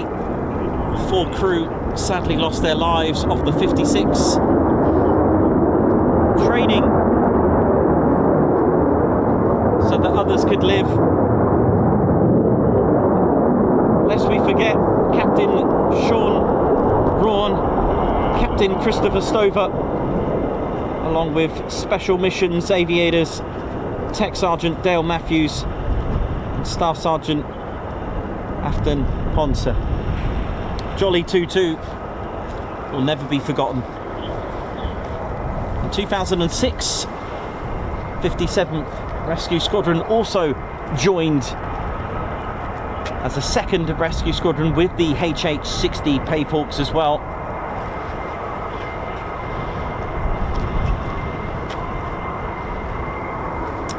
And then to more modern times, as we said, 15th of December 2021, the very first F-35A arrived with the reactivation of the 495th.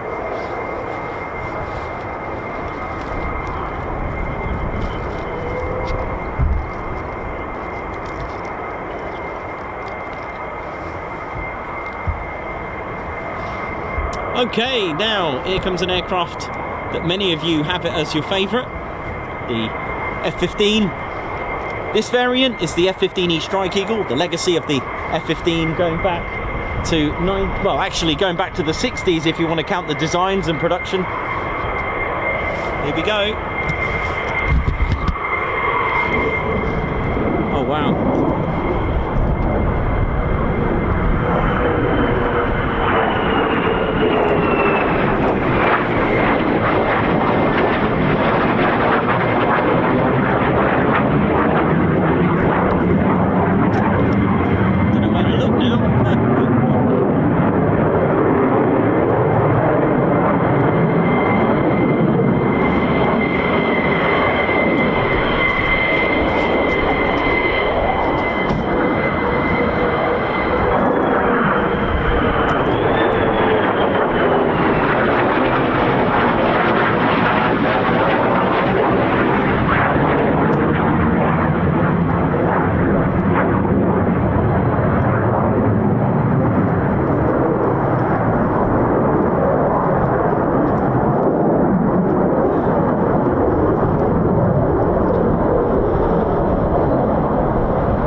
two coming in together. Here we go.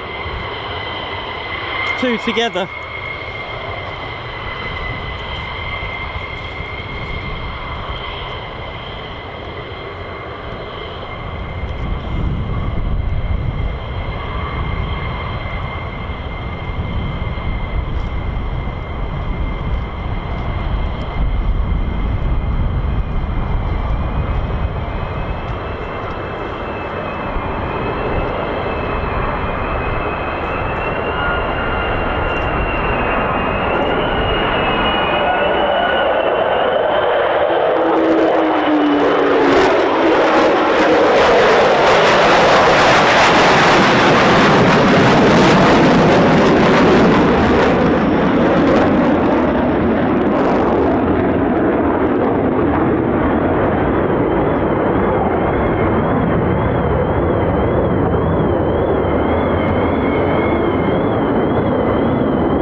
It's about 10,000 feet, and it will perform a PFO. Here we go.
Turn back onto the catwalk because the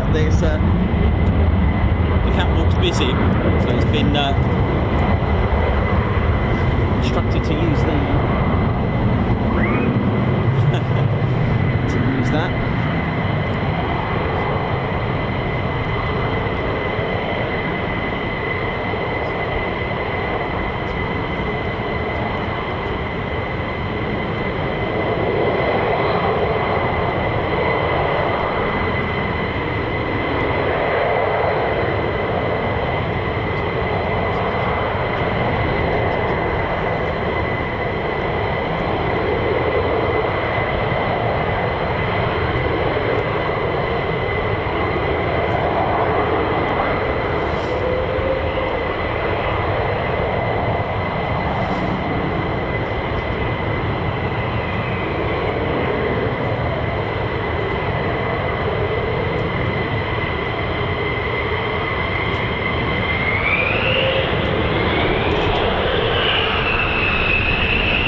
The F-35s have been coming in from high key. This is now low key,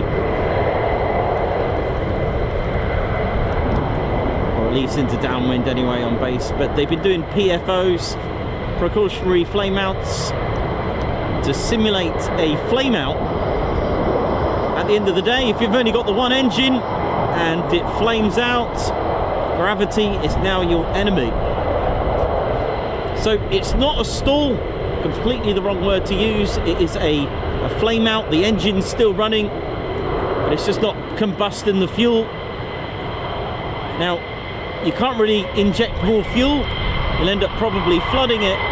So the way to do it as a procedure is to take the aircraft 10,000 feet, called high key, and drop it like a glider and scoop as much air as you can.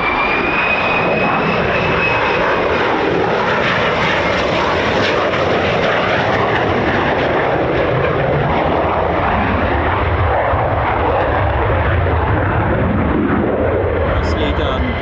So yeah, the fans are still spinning, it's just not combusting the fuel. And if you've got one engine, you're in a bit of trouble. So you do a PFO, practice flame out, if you want to simulate that. But the flame out procedure is literally to take the aircraft 10,000 feet. If you're going to simulate a flame out, the pilot will put it into idle and literally turn it into a glider. Now, you're probably thinking, you could just land it, but the idea is to start it, try to restart the engine.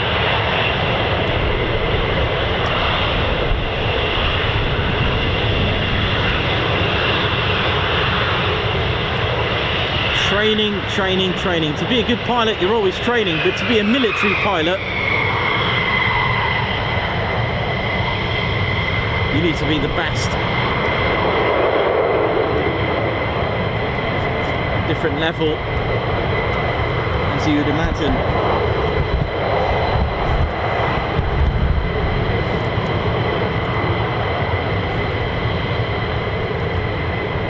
So the EOR, end of runway, there are 4, like I said, that can hold up to 6 fighter jet sizes parked up on each one.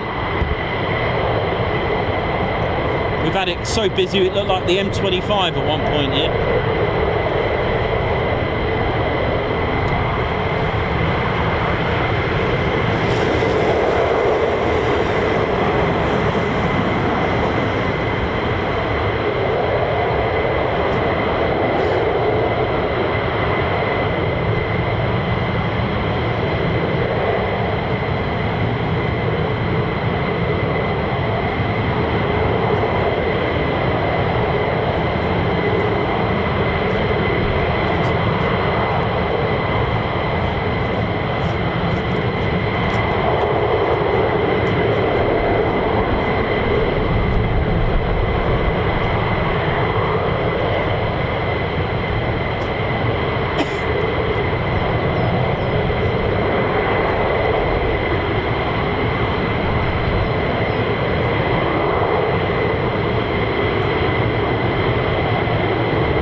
That's a very good question, asked by one of our viewers there about the Royal Air Force name change. Of course, it was the Royal Flying Corps.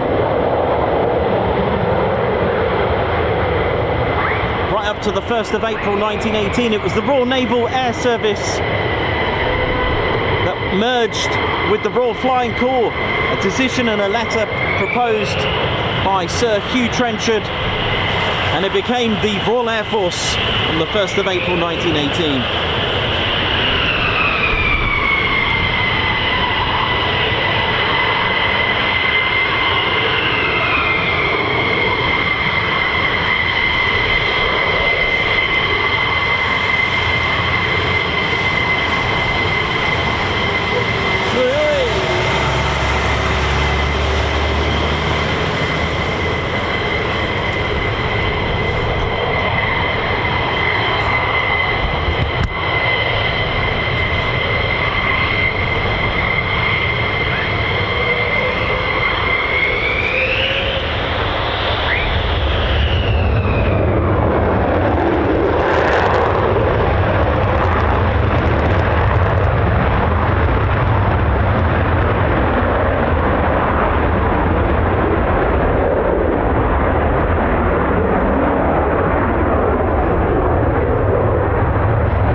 About the Royal Flying Corps.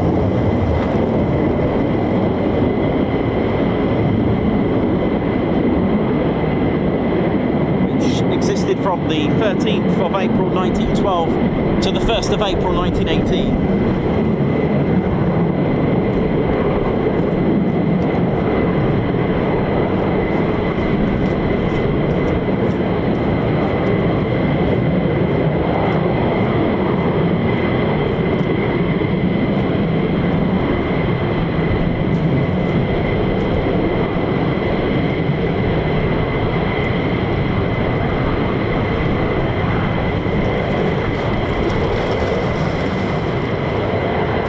So Sammy Lou, any questions about the history, you go ahead. I love all that. That's Sammy Lou 8920.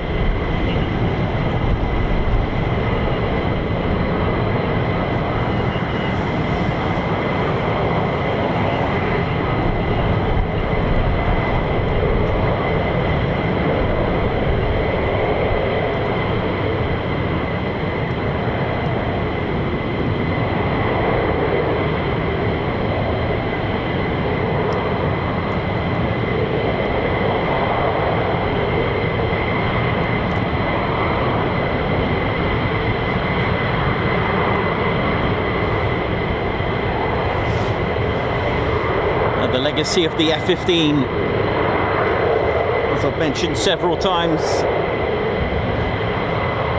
the answer to the Foxbat.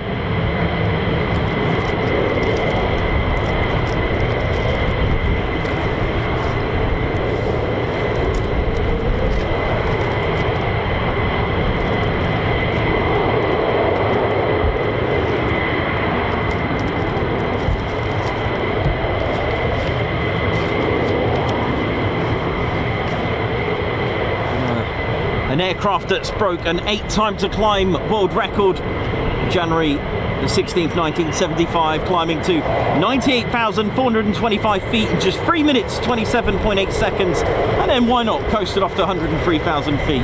There you go. The first flight in 1972 of the F-15A a family version, a TF-15A as well, which was renamed to the F-15B, took its first flight in 1973. This is a symbol of American air superiority, a marvel of engineering, an answer to the Foxbat MiG-25, and it was designed back in the 60s, and they didn't match the MiG-25, they outclassed it.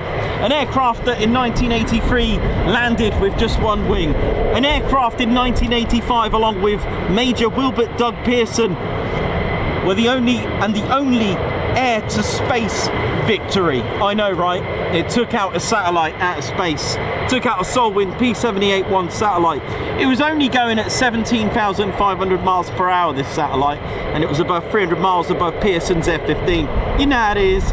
1991 saw the most unusual aerial victory, and the only aerial victory at the time of the F-15E Strike Eagle, the first aerial victory. It was an Mi-24 helicopter.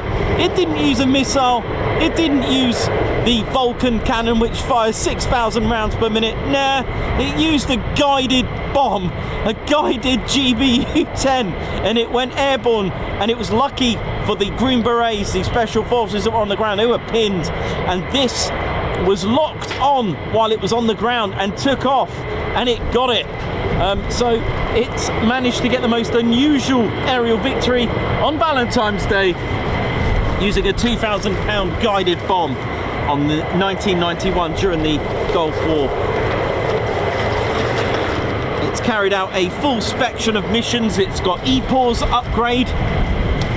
The F-15E first flight 86, which is what we're seeing here, went operational in 1989.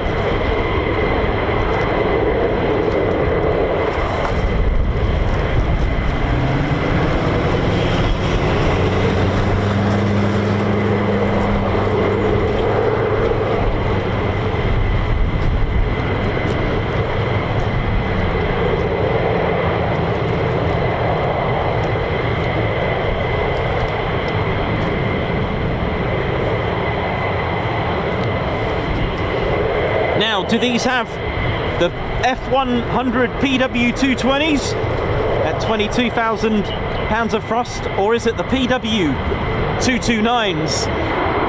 Well, I can tell you now, these are PW229s, producing just over 29,000 pounds of thrust. And there is one external visual way to tell if these have PW229s.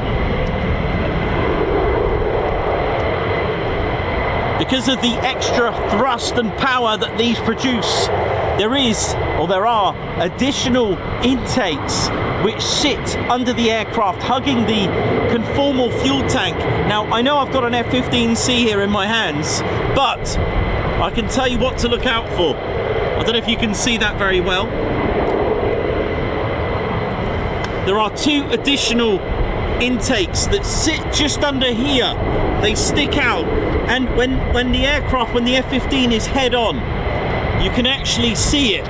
All right, so you can actually see the extra secondary oil cooler generators. So if it doesn't have those additional intakes, then they're 220s. It's the only way I can tell.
taking off then. Here we go.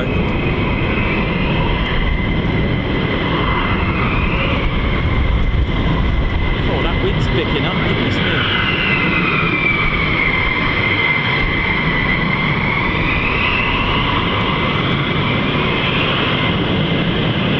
Come up, here we go, let's ride.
Give it up for the crew chief and the ground crew there, fighter generation squadrons, and their armourers, technicians, mechanics, crew, keeping the aircraft airborne. Now the pilot will have done their checks prior to startup. They'll check the static angle of attack, pitot, check the inlets, check the drop tanks, just check the condition. Climb into the aircraft to do the regular checks like they would do in an aircraft. The rear of the cockpit, the front, taking the covers off before startup. Now the F-15E Strike Eagle, as you can see, is a family version. It's a mean machine with what's called a weapon systems operator. WSO, or WISO is the family nickname for that. And then you've got the fighter pilot at the front doing fighter pilot things. So, as they say here, it's a great team. The pilot rows the boat, WISO shoots the ducks.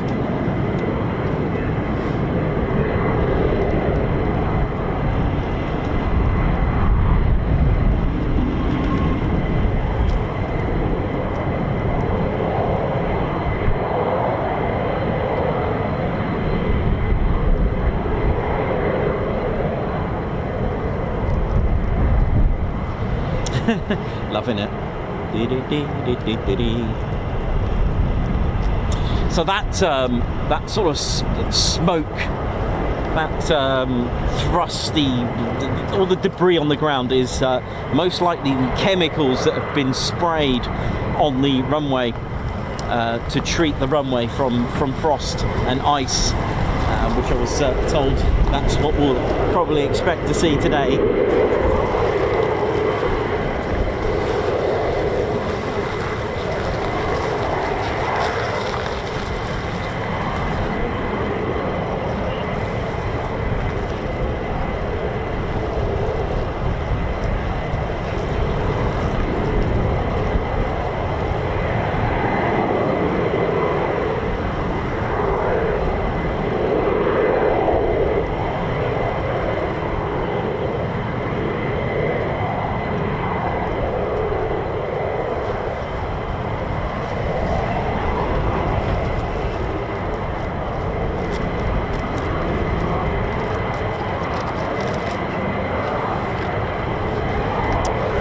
So upgrades just like the Typhoon's AESA, the active electronically scanned array, started off with an APG-70, so a bit like the manual APG-70 radar, but they are being upgraded to the APG-82 radar, which is an active electronically scanned array.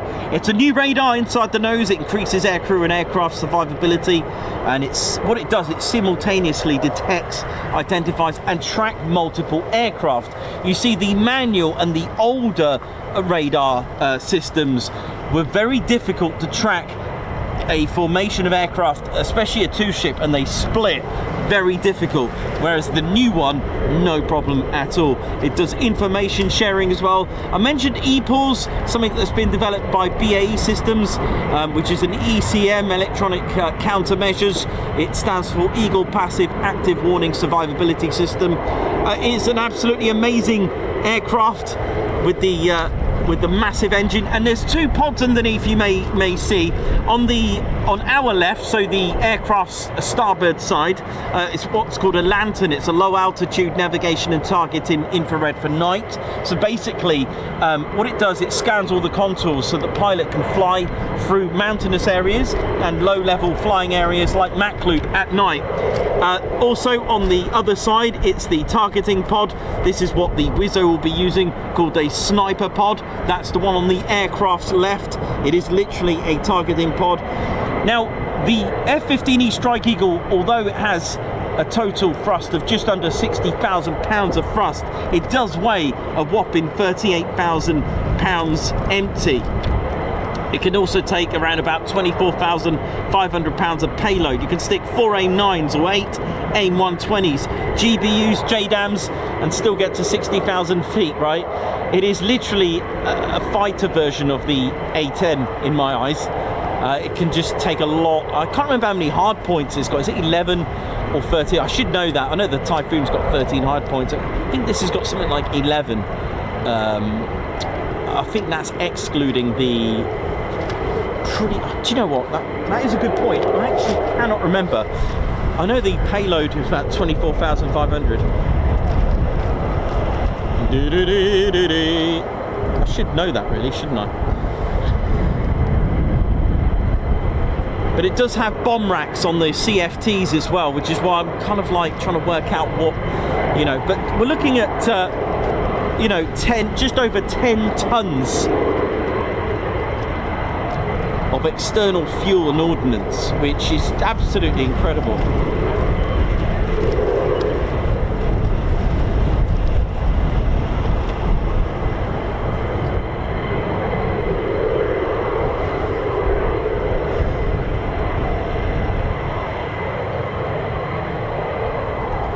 But there you go, as technology, you know, improves all the time, things do change.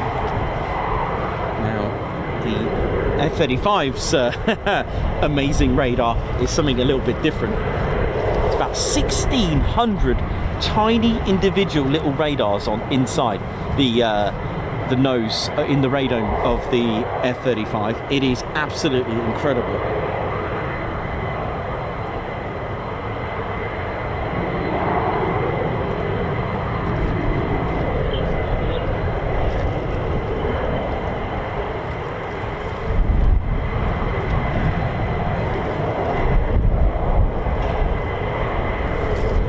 These little metal plates. I was having a look at a diagram. There's like tiny little metal plates, and each metal plate has a tiny slot cut through it. There's about 1,600 antennas, and it allows the phase of rate antenna to steer its radar using constructive and destructive interference. It is amazing.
So a great day, good to be back here at Lakenheath.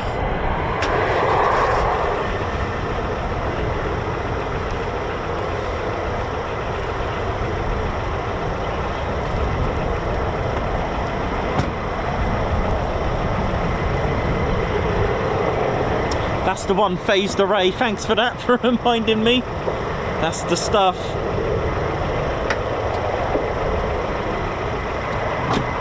Totally phased array. I was having a little look, and it's to do with so if two antennas, for example, release two radar waves at exactly the same time with their peaks and troughs lined up, I'll have to show you a diagram how that works. It would interfere with each other. It's a really good system. And the F-35's antenna is actually tilted upwards, because you don't want enemy radar having a look at you. Do you know what I mean?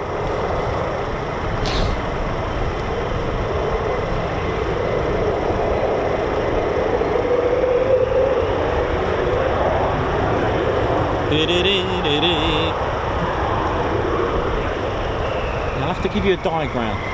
I've done a really dodgy diagram once. This is a quick sketch, but I think I can do better than that now.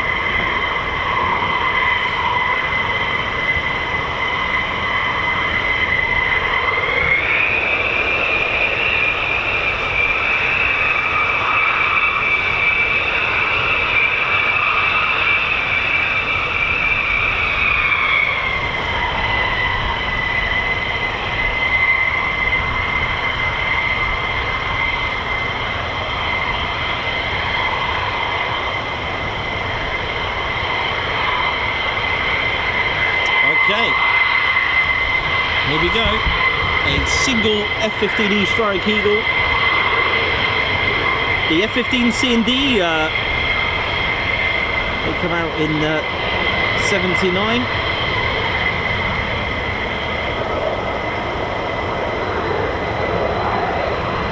Send it!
pretty little planes. My name's Reggie, part of the RAF Regiment. That's right, doing me perimeter checks. That's making sure. Oh my goodness, what are you doing? People are trying to watch these planes. Yeah, these pretty little planes, innit? Get out of the way. My name is Jens from Germany. And my fellow Jürgen Klinsmann, get out of the way. People want to see the planes. Yeah, I know, but I'm watching the pretty little planes.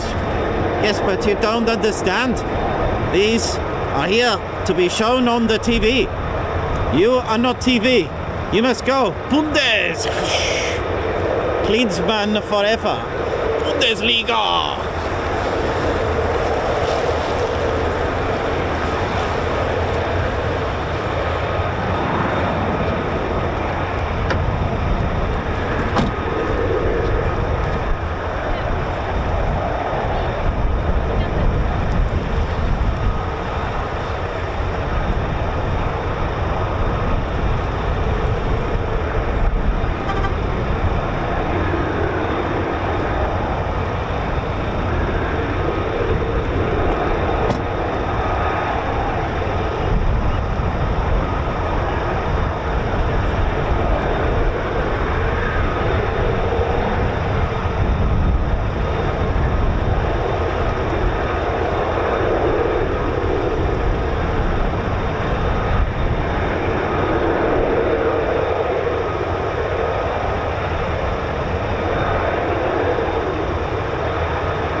internal cannon.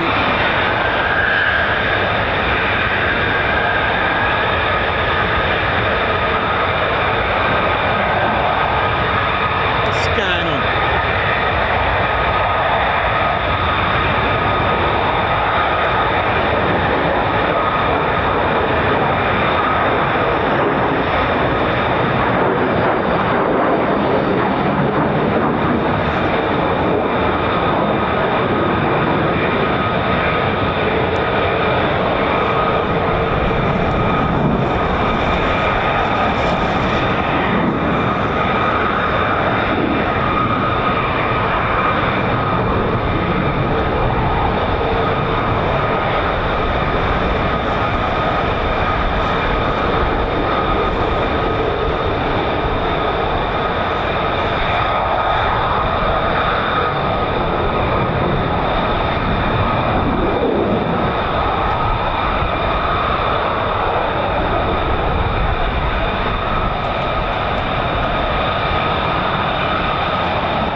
one.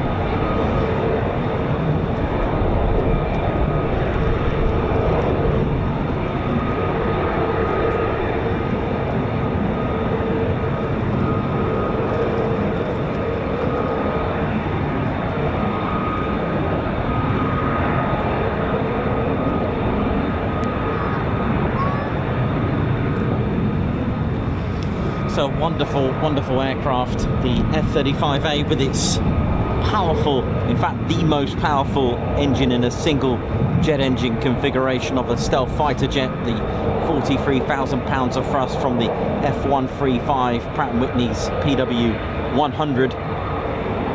43,000 pounds of thrust with afterburner, of course. Like I said, the world's most powerful engine in a single fighter jet engine configuration.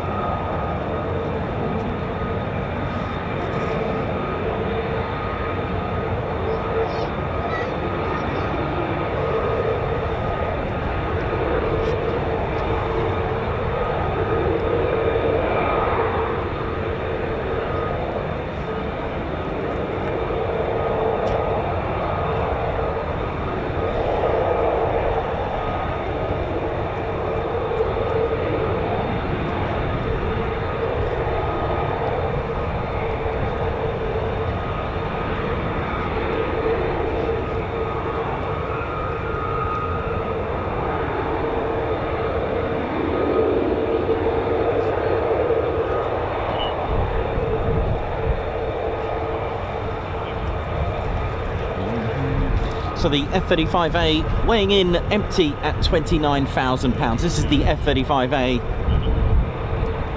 Can take 18,000 pound of payload.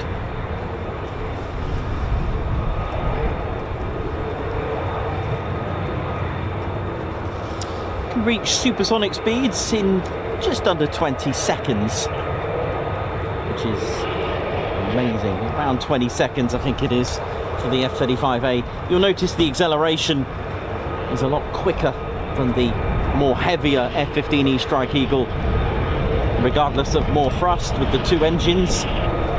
Just under 60,000 on the F-15E Strike Eagle combined with the two Pratt & Whitney F-100 PW229s. It does weigh a lot more empty. In fact, what, 5,000 pound more empty. And then when you've got a single engine in a lighter aircraft, well, thrust to weight ratio there.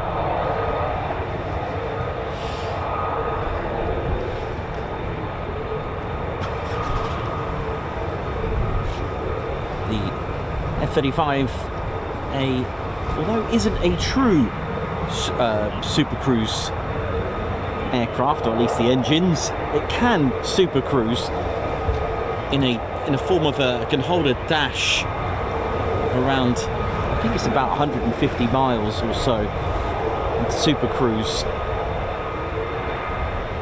after it's obtained its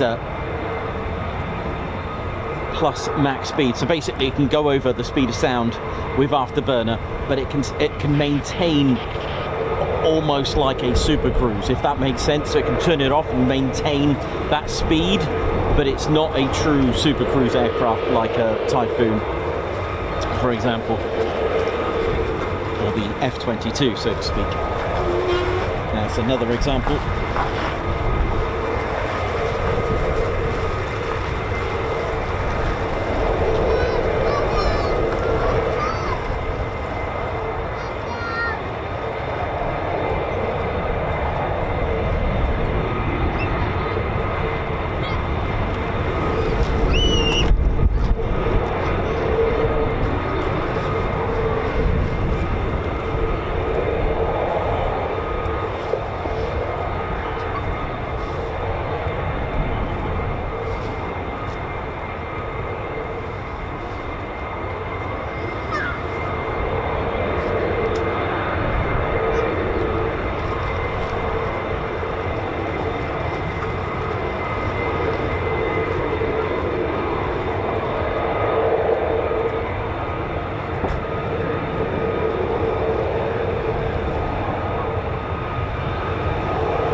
is dropping as the sun is getting a bit shy.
Doing all right? How's it going? Okay. Happy New Year, mate. Yeah, you all right? Yeah. Good. Oh, it's been a good day. I'm going to go for it.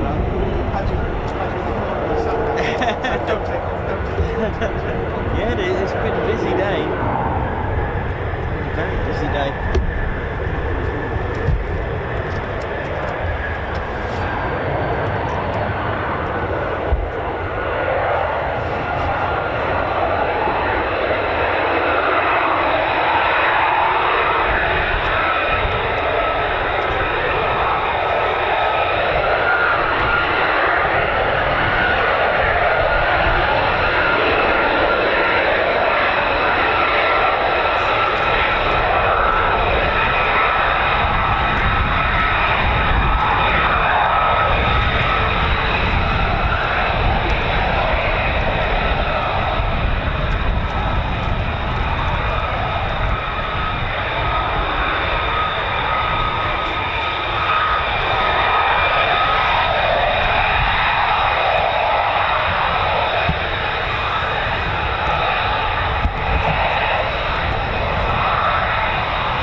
got the likes of you will be at the other base for the site.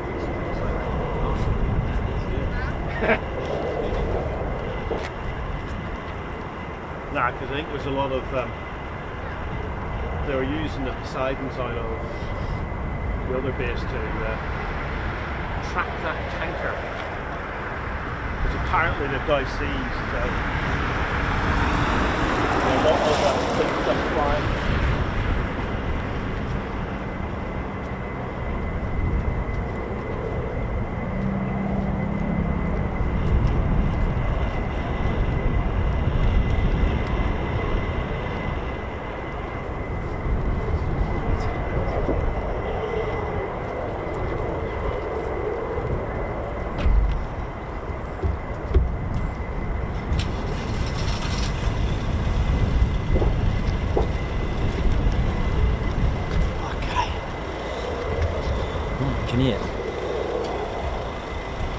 Some F-15 spooling in the distance there. Let's see what we're going to get.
Just having a quick cup of tea. I might go and get another one quickly while I can.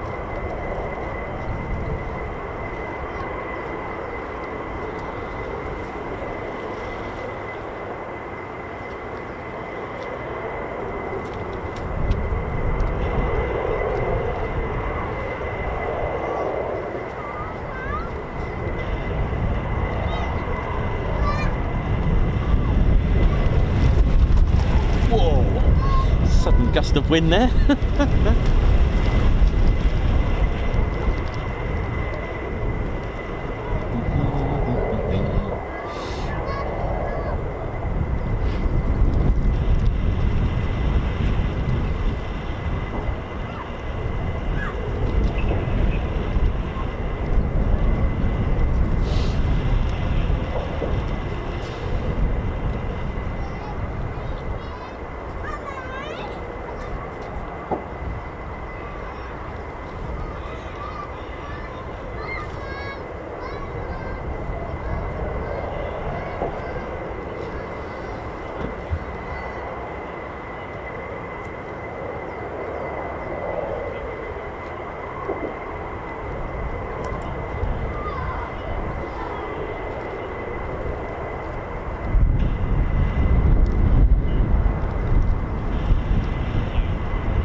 Yeah, there's a bit of a strong punchy wind here at the moment. You can probably see it by Ted's flag. In just a second, I'll just get Teddy on the show. Teddy, you alright, mate? There's Teddy, who's had a good time today. So have I. It's been certainly good fun today.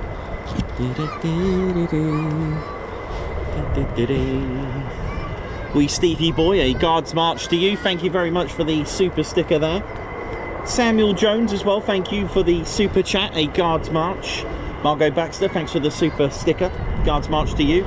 Samuel Jones with another super chat there. Grandad was RAF, never told us what he flew, but Nan said he caused some trouble.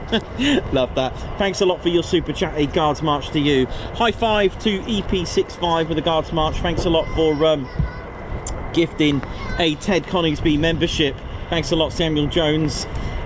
Also, thank you very much for that super chat again. Chris White, thank you very much as well for the super chat. Brilliant camera work in freezing conditions, it certainly is. And Samuel Jones again for the super sticker there. Thanks a lot, Guards March to you. Thanks for another one. Reese Maroney, Eagles approaching, bring the noise, a Guards March. High five for that one. Thanks for your super chat. APFSDS 120mm. Yep, I know what that is now. Member for 19 months. A little late to the party, but best wishes for one and all in 2026. Thanks a lot, Guards March to you. Gary Baxter, Guards March to you. Thanks a lot for 35 months membership. Happy and healthy and New Year, one and all. Guards March. Top Gun Kangaroo Island SA. High five. Welcome to our Ted Coningsby Squadron. Guards March. Debbie Brooks, good to see you on here, who's part of our Fighter Squadron. Bear hug, please, from Ted for the best channel ever. Bear hug and a Guards March, Guards March.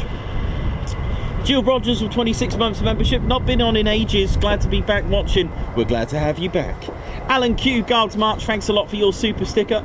Ann Cox, thanks a lot for the super chat, Guards March. Happy New Year, Nikos and Ted and Claire, oi oi. Babsar, Guards March. And a high five there, Babsar. Thanks a lot for gifting a Ted Coningsby membership.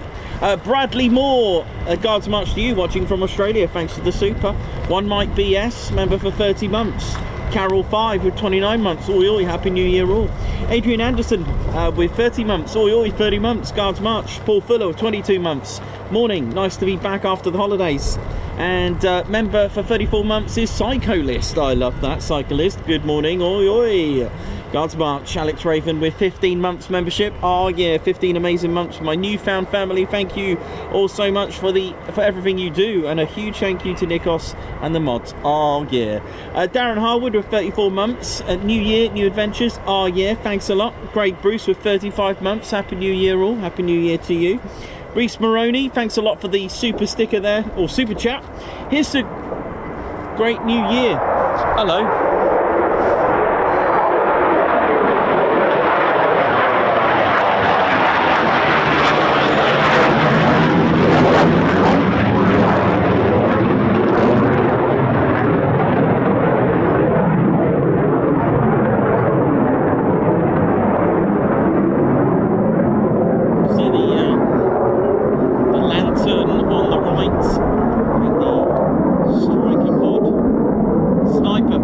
Sniper pod on the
So Reese Moroney, you got a guards march with a bit of a fly past there. Good stuff. So Reese Moroney, thanks a lot, watching from Australia, guards march. Just put here's to a great new year, onward to through the clouds. Margot, thanks a lot for the super sticker, guards march. Emlyn Camp, thanks for your 31 months membership. Snow outside, watching Ted indoors, love it. Alan Burden with 31 months membership, many thanks for 31 wonderful months. Josh Bryce with 18 months, happy new year to you. Chat, happy new year chat, hope everyone has a fantastic year. Got Hans Klinschmidt, high five, welcome to the Ted Coningsby Squadron. Nige Boxall, high five, welcome to the Ted Coningsby Squadron. Christopher Carr, high five, welcome to our squadron.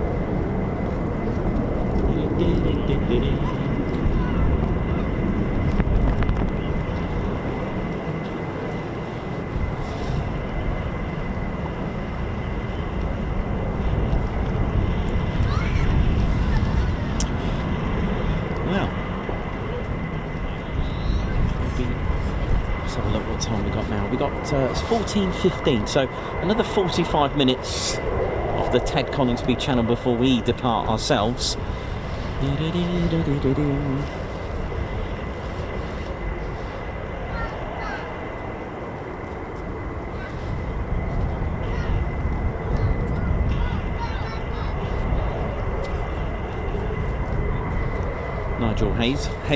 Nigel Hales, hope you enjoyed. Kilo Sierra, Jenny B, Air Godzilla, Remco DeVray, thanks for tuning in today, everyone. Christopher Carr, how you doing as well? Williams enjoying it at Lakenheath. Gary Inge, Sue Voslu.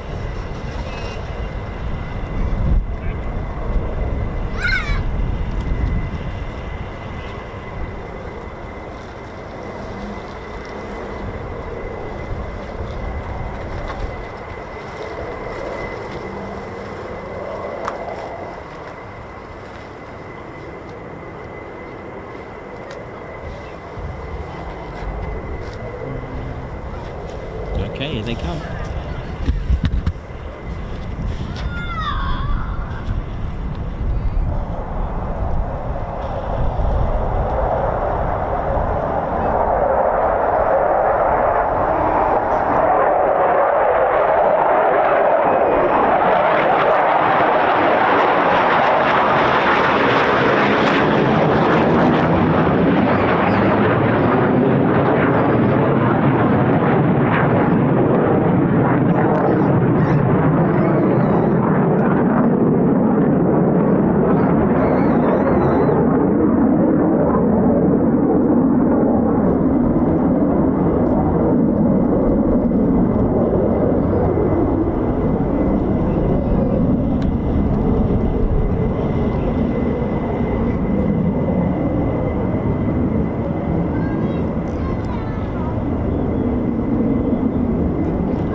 Of course, do be careful this week. I will be having a show tomorrow, so I'll be giving a little show tomorrow, but we'll be mindful of the weather. We do have some seriously emotional weather coming, but around about sort of late afternoon tomorrow, so I'll keep going, judge it, and then bowl off. You know how it is.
what's going on here. So yeah, welcome to those that are new today, welcome, and of course our regulars, thank you so much for returning.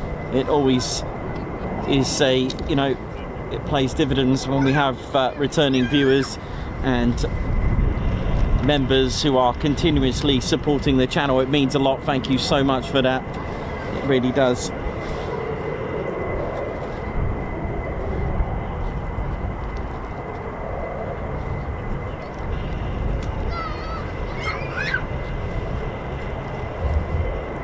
Okay, here we go. Got some arrivals now.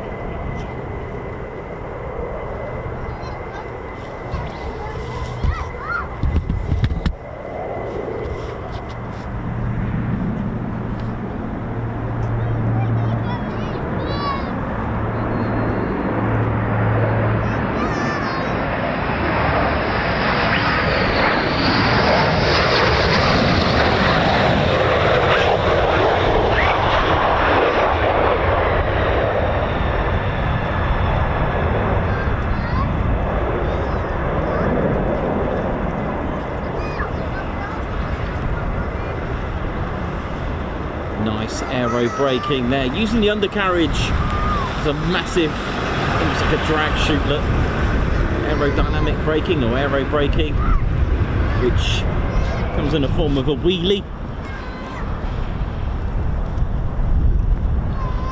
It provides less stress for the landing gear and the braking system.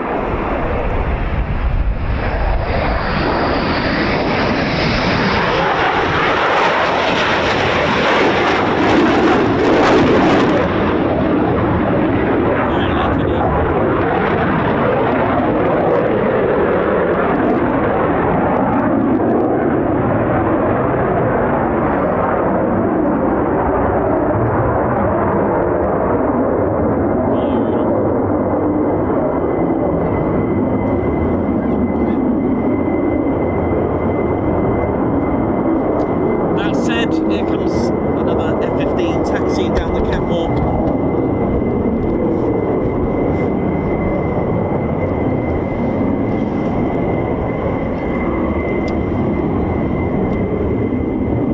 You know, this is also a Victoria Cross base, ladies, gents and teddy bears. RAF Lakenheath is indeed BC. And that was from the legendary pilot officer Ron Middleton, who took off on the night on the 28th of November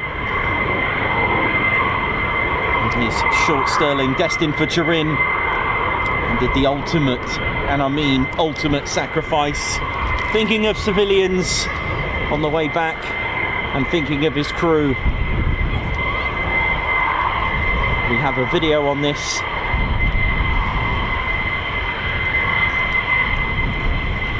A remarkable story, which I've made a special, and thanks to Dieter, who painted a wonderful image that I literally had in my mind, and he did it wonderfully.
just assisting with a bit more drag.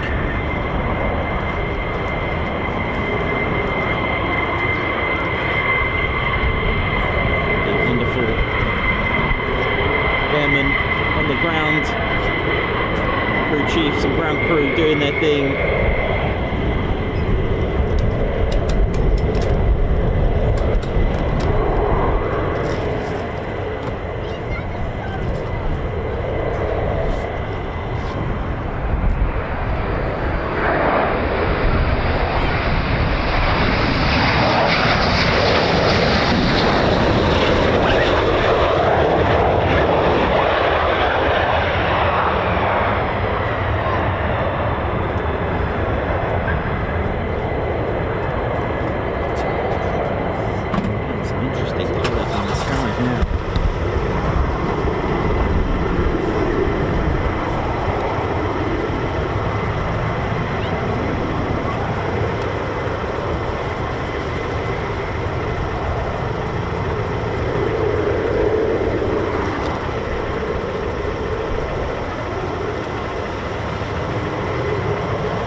Let's ride.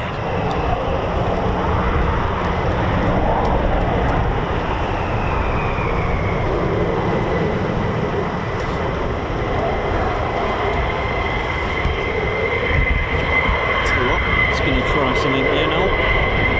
One on my left now coming into land. Hang on.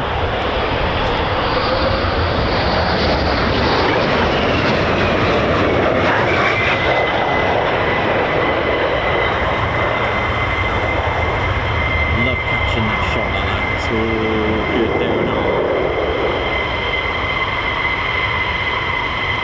Well, it's officially freezing. I am absolutely frozen.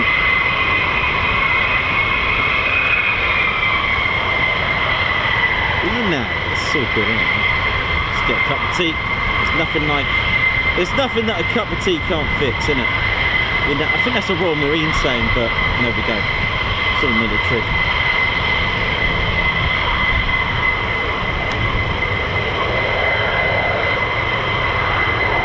Send it.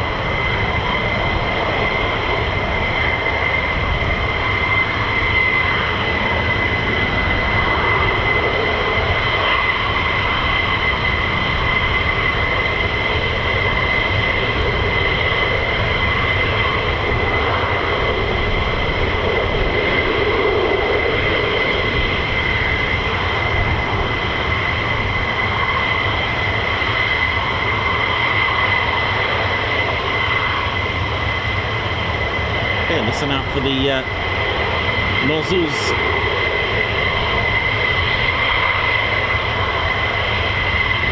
Sending bleed air through the actuators, controlled by the SENC, the conversion exhaust nozzle control. Using bleed air, pushing air through to reshape the geometricity, is that even a word? But the geometric shape of the exhaust nozzles, and it's the air that you can hear making a fleet sound.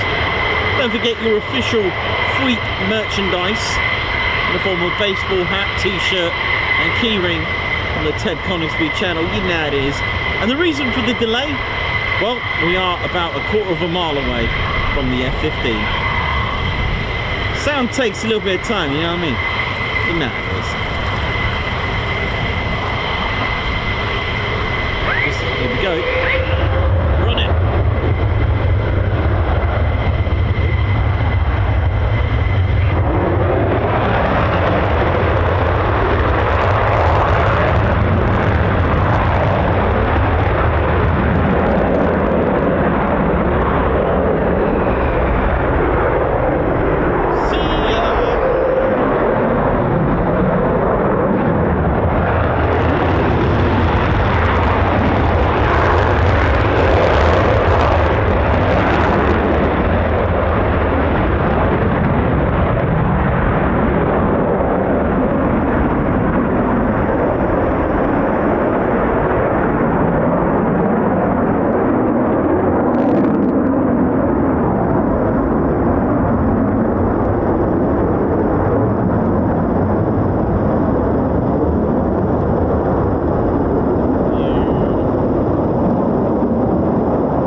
F-15, we've got the advanced fighter of the F-35A Stealth 5th Gen. But, you know, let's not forget the first of what was here. And it was indeed the RAF's most produced bomber of 11,461 of these that were made. Had a great reputation. It saw the end of the war. It was Sir Barnes Wallis that developed and designed the geodetic airframe. It was indeed the Vickers Wellington bomber. There it is on its Mark 1. Started off life with two of the Bristol Pegasus engines, 1,000 horsepower. A Mark 2, they introduced the Merlin. They really wanted more power, but a Mark 3 and onwards, they pushed in the more punchier Bristol Hercules engines. It could do around 240, 242 miles per hour, could carry 4,500 pounds of bombs. You know, had a service ceiling of around 20,000. Now, this is the thing with aircraft, especially World War II, of all these variants as well, which there was 16 main variants of the Vickers Wellington bomber. I think it retired at around about 1956. But ladies, gents, teddy bears, you've got to admire the geodetic airframe. An amazing airframe. Looks a little bit like the chain link fence that you can see here, and they've got a bit of a hint there. You can see there that they've tried to mimic that. It was wrapped in, I think it was Irish linen, if I remember correctly, but it was designed to take battle damage, easy to repair, easy to assemble, and it was indeed a world record breaker as well. They actually tried the Vickers Broughton factory at Flintshire, who are now Airbus, I believe, were trying to beat a world record of 48 hours that was held tightly in America. But Vickers and the men and women, and I say men and women, I saw the video of this particular aircraft that were putting together. It was indeed a Vickers Wellington, and they tried to beat the world record and do it in 30 hours. So they got the pilot ready, and he was probably sleeping, but I saw a video of women, you know, coming back from a party dressed to the nines, coming in with their handbag and just chipping in to try to beat the world record. And it's literally to assemble a bomber and fly it, and they wanted to do it in 30 hours. I mean, that's impressive. How long does it take to do this today? Ladies, gents, teddy bears, they built this thing and flew it in 24 hours. In fact, they had to wake up the pilot because they were like 6-7 hours early. But this was the first to arrive here with number 20 operational training unit. Their last base and place was at RAF Lossiemouth. They came over here. The status of RAF Lossiemouth, they actually, you know, because of where it was, its strategic location, or at least its non-strategic location at the time, gave a real good benefit for operational training units, which are like OCUs today, to train the pilots and crew on a particular aircraft, whether it be a Spitfire or a Hurricane or a Lancaster or anything like that. So OTUs gave that opportunity, and number 20 at Lossiemouth. But the thing is, it was being used operationally at RAF Lossiemouth, and I believe some of the sources that I read started to get quite muddy, lots of rain there, etc. They did build RAF Elgin in the end, where number 20 operational training unit were based as well, but they moved here far away, all the way over here in late 1940 and 41. So it was a brief visit while things were being improved at RAF Lossiemouth. But there we go. And then 149 came over from RAF Mildenhall and came here in 1941 with the Wellington bomber. Eventually 199 came here as well with Stirling's Mark 1 and 3, and in the end both 149 and 199 in 1940. By 1941-42 they were full-on operational here at RAF Lakenheath. So our only two squadrons that were operationally functioning here, 149, 199 squadron. The short Stirling bomber, July 1940.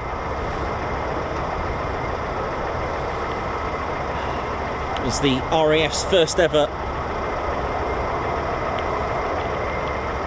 4-engine heavy bomber, and it was here with 149 and 199. Look at this. And it was with this aircraft that at the time Sergeant Rawdon Ron Middleton, an Australian born, took off, and it was a flight, in his last ever flight. I need more F-35s. Hang on a minute. I think there's more F-35s on the way.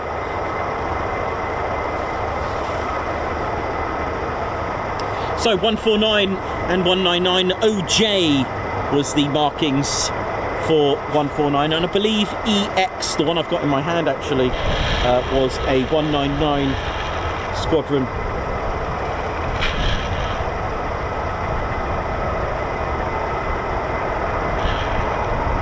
So, ladies, gents, teddy bears, as I mentioned earlier, this is a Victoria Cross base. That's right. And it was on the morning of the 28th of November 1942. Ron Stirling BF372 OJH took off, and around 1814 local.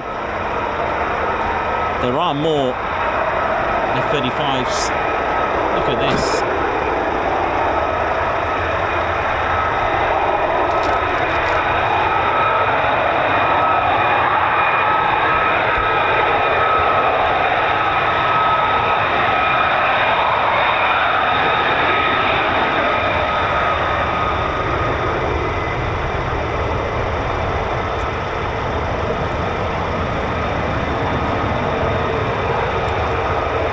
So Ron's target was indeed Turin. It was the Fiat aircraft factory, Turin, Italy.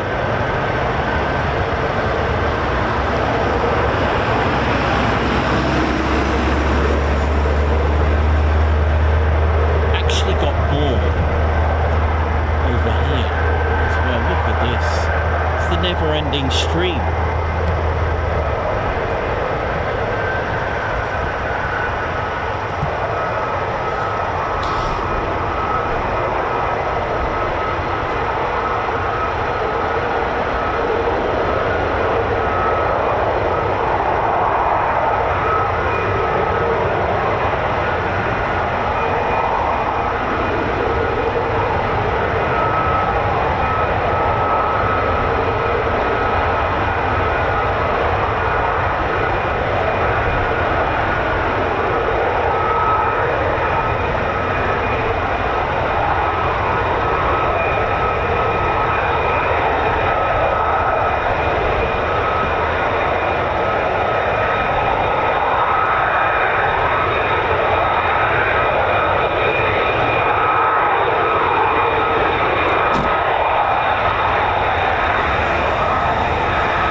£18,000 of payload, this thing, with 4 internal hard points and 6 external.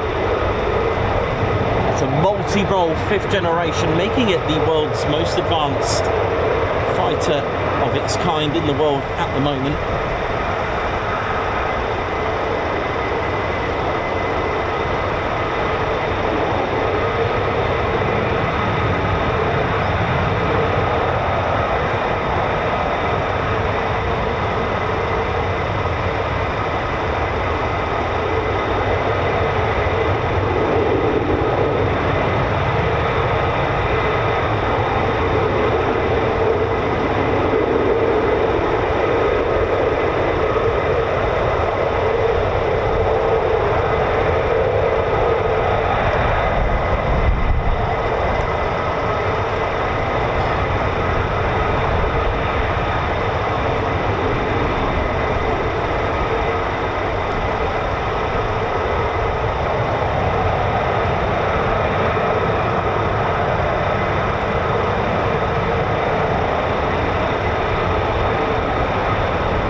Of F-35s taxiing right across the runway.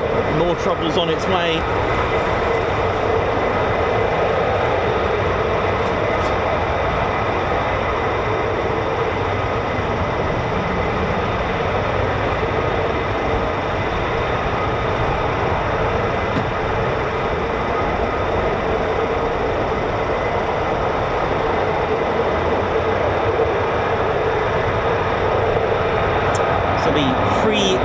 Variants, the F-35A, which is this on your screens. This is the finest of its kind. The class is a CTOL aircraft, conventional takeoff and landing, a 9G pulling machine, 43,000 pounds of thrust with afterburner. It has an arrestor hook. You can pull the 9Gs. Listen to this. The B variant is the Stovall aircraft, a short takeoff and vertical landing. If you tuned in tomorrow, we may see some tomorrow. A little bit of a hint where we're going tomorrow.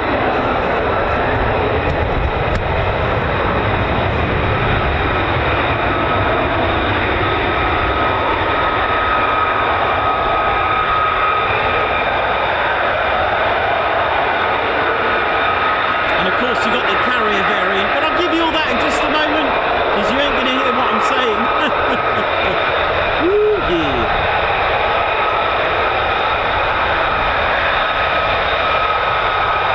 Hello.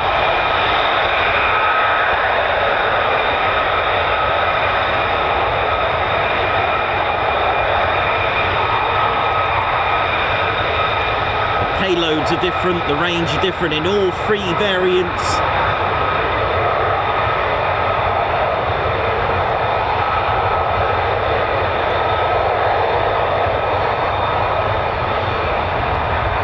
See the arrestor hook underneath, look, where it is mounted. Very discreet, love it.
Gonna have a right mix here, look at this.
F-35A.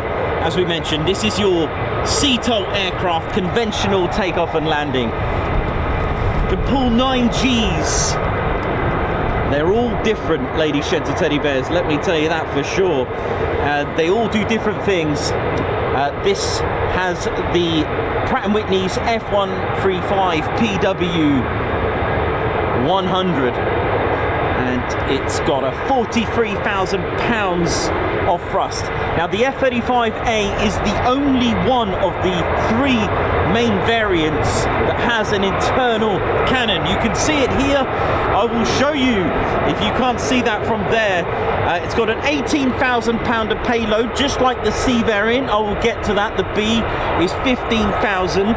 Okay, the A variant has an arrestor hook as well to go with that. Combat radius with the internal fuel is around 1,239 kilometers, 669 nautical miles. So the internal cannon,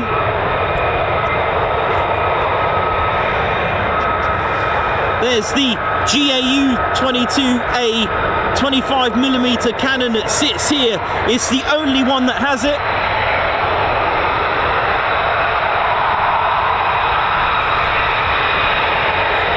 It's refueled with boom as well.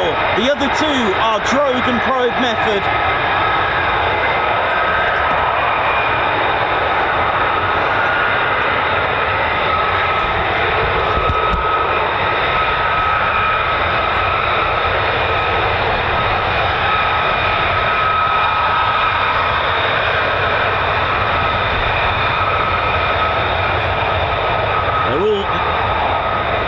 Speed at Mach 1.6.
Goes in for air-to-air refueling just behind the cockpit.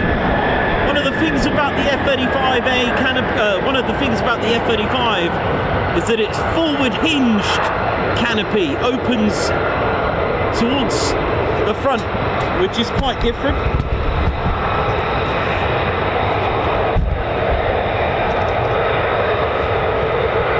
And of course, its fellow trick up its sleeve is indeed the F-35B.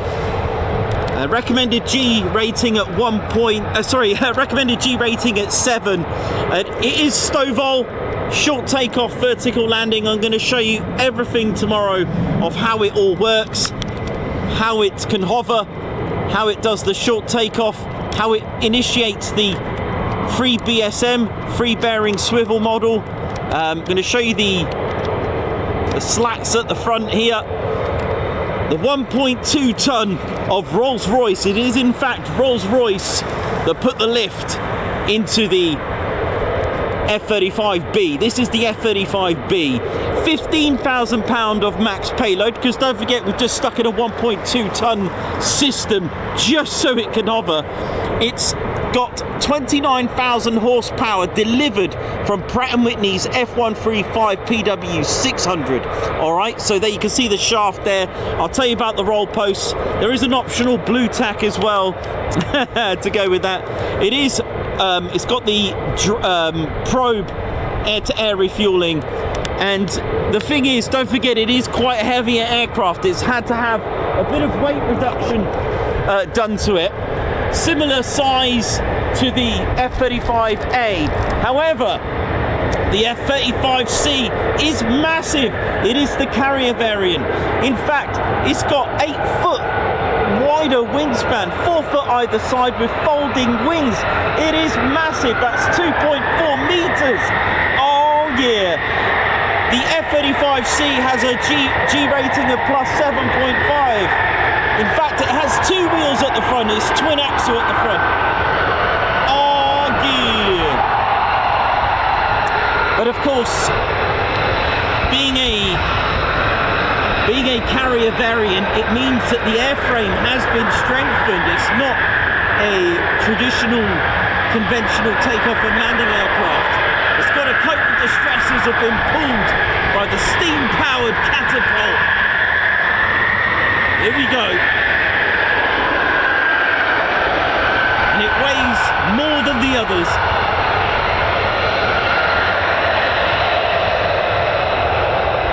You're not going to hear me, hang on, I'll shut up for a minute.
Tomorrow, hopefully.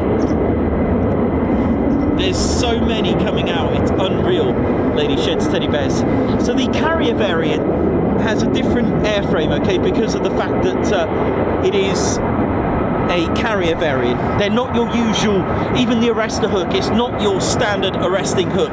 It's to cope with to catching the specialized cable on a carrier.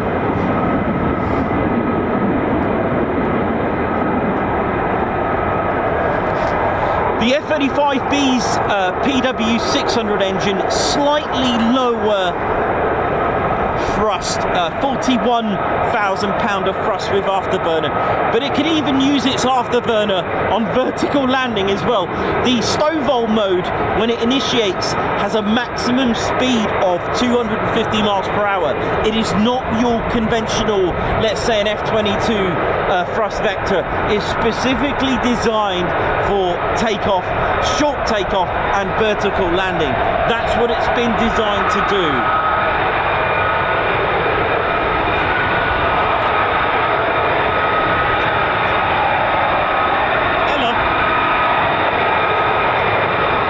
So yeah, empty weights. Oh, hello.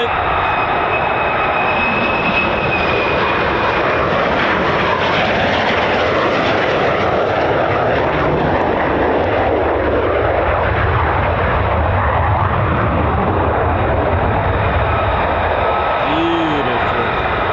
Look at this. Empty weight of the A is 29,000, 32.5 for the B, and 34,600 on the the CV variant. Oh yeah. Whoa, where are these two going?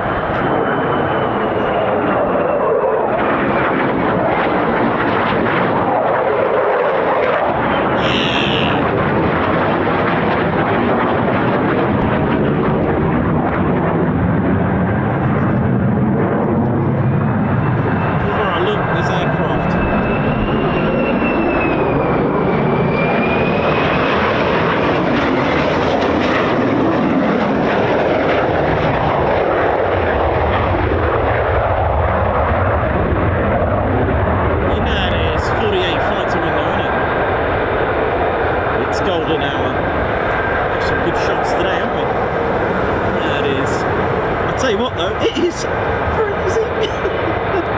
I ain't even had much tea today. It's been that busy. It's been one of those days today.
Inside the landing gear, inside the housing, it's nice and white.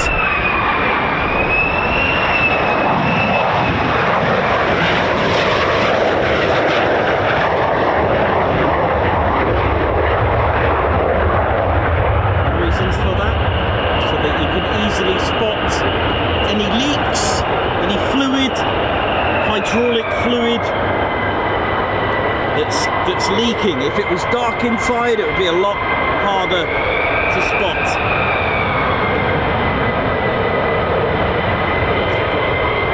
Looking rather orange here today.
plenty when I can. So I don't think I can. I don't even think I've got time to grab one, to be honest, but I'll do my best.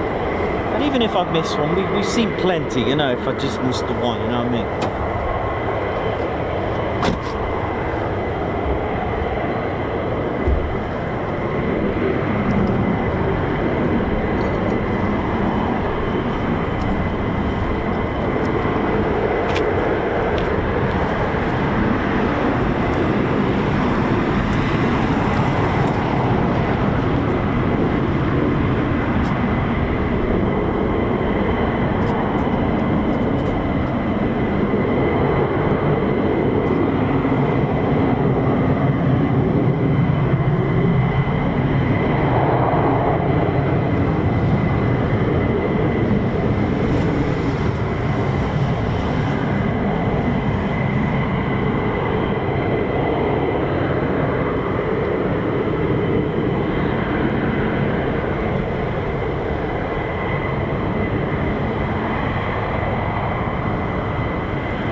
Couldn't even get a cup of tea in there, but I did have a couple of sips.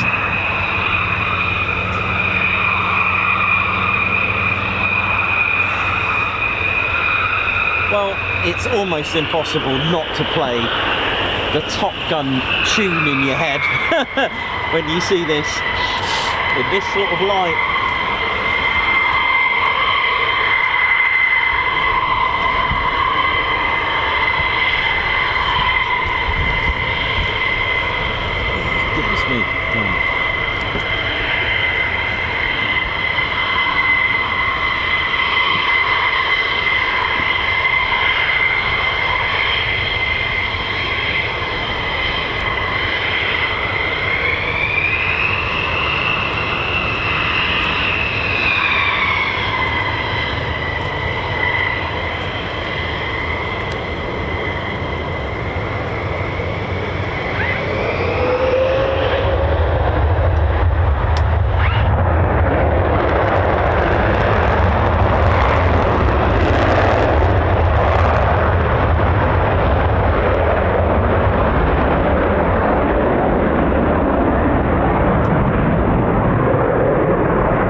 No,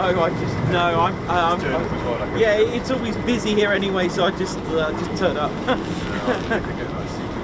No, I'll be in the wrong job for that.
Oh yeah, how's it going, man? All right, yeah? Good. How are you? Good, thanks, man. Still right? Yeah, still going. Still going. Getting hot. Yeah, it is. Yeah, it is.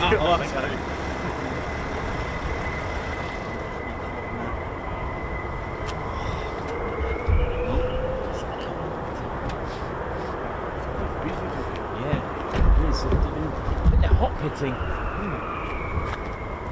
Just going to check now if they are. Let's have a look. Something's on the move down there. Yeah, it is. It's come back from the pits. Here we go. So it should be hopefully turning right down the catwalk. And yes, there we go. This. Yeah. This is called an ICT, ladies, gents, teddy bears. Integral combat turn. And it does involve hot pitting, so this has come back from the pits, as you heard it spooling. Hot pit refueling. It's when you refuel an aircraft with the engine or engines still running. You can shut one down, or you can keep them both running if you're a twin engine. Typhoons, for example, they keep both engines running. Sometimes we get the F-15s having one engine shut down. You can tell by the inlet, one is quite raised up. The intakes, one of them's quite raised when they shut one of the engines down. But an integral combat turn or integrated combat turn is a crucial. In fact, why don't I get Ground Crew Drew to tell us all about it. How you doing, Ground Crew Drew here? What's going on? That's right, this is a ICT, Integrated Combat Turn. Really important on the battlefield. Aircraft come back from a mission or a sortie, you got to rearm it, refuel it, and off it goes. You got to do your checks. It's real crucial, especially in the Air Force, and that's what it involves. But hot pit refueling, it takes just about 10 minutes to hot pit refuel an F-15. That's amazing. Well, that's getting done. You can either plug it up to a refueling vehicle, or you can have pipes in the ground to do that as well, to hot pit refuel the aircraft. 10-12 minutes, engines running, it fills it up nicely. The reason why it's quicker, because the pumps are running, everything is running, and it's easier done that way. It's a lot quicker that way, rather than shutting down the engines and getting a Bowser. The combat turn involves rearming it, getting all the bits and pieces and all the goodies together, whacking it on and then sending it. I tell you what, that current bun's looking nice, isn't it? See ya. Well said, mate, well said.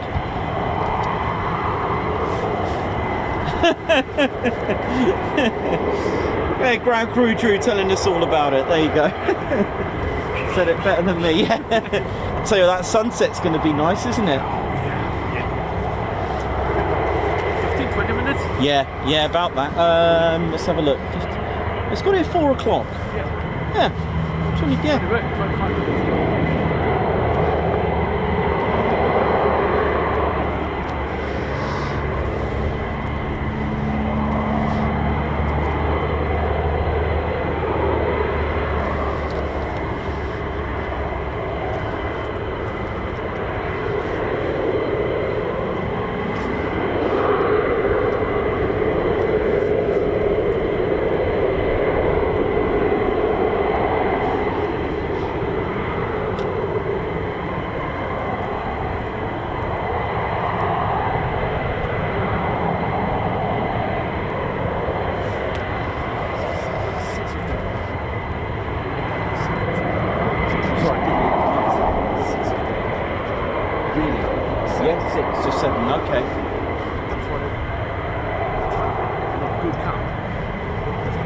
There was a lot of F-35s at then as well.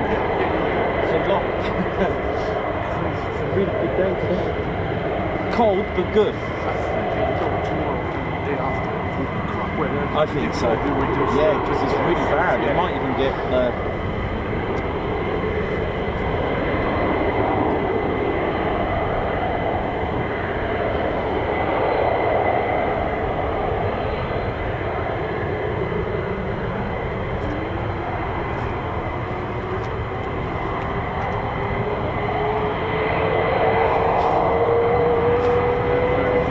Yeah, no, I was planning on going at 3, but I might as well. I want to catch this sunset. That'd be nice. That'd be lovely.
Each minute goes by, the colours in the sky are looking absolutely amazing.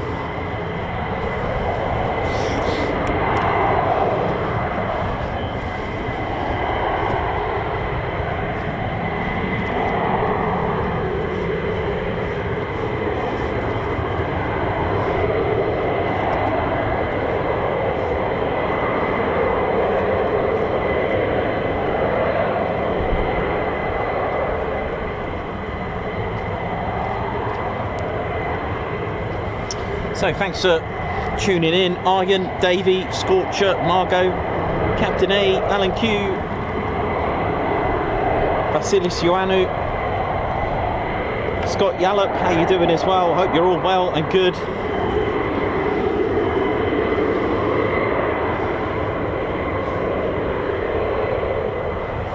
Starting to get some pink hues now on the runway. Correct, yeah, absolutely. Some pinks, vanillas, and some pastel blues in there as well. There's a little bit of salmon colour in there as well somewhere.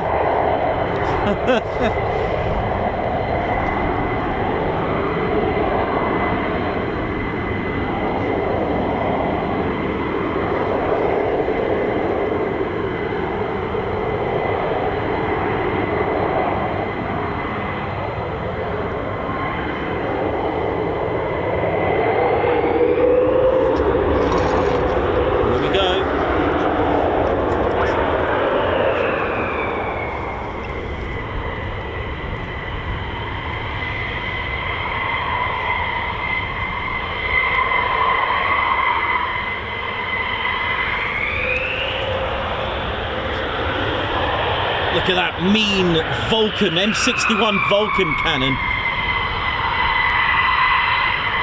6,000 rounds per minute. Oh, that's good. Look at those colours.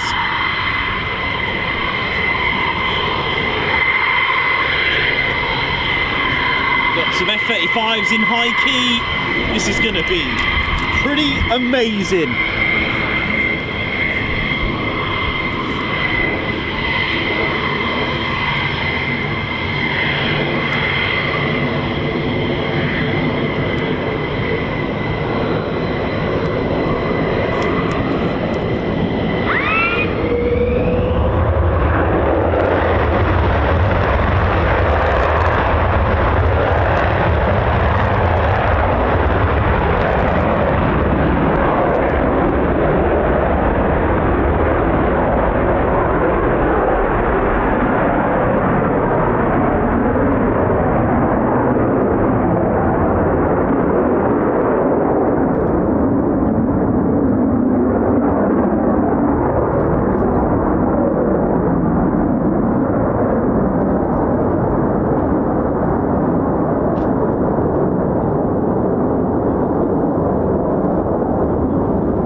Top Gun playing in the back of your mind there, then it's where movies wish they were movies, right here, I'll tell you that. What a cracker of a shot, man. Oh, that was golden. And, we had some F-35s in high key earlier. Davey, thanks man, Davey enjoyed that.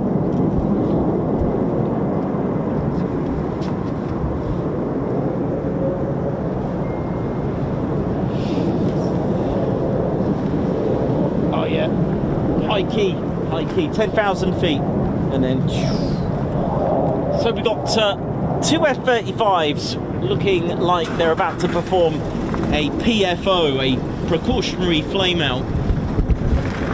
Let's see. Yep, here we go.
man. The sun still just hovering, literally. So we got one F-35 downwind, we got one F-35 high and dry, high key, 10,000 feet. We've got an F-15 taxiing. We've got the sun hovering like a Harrier.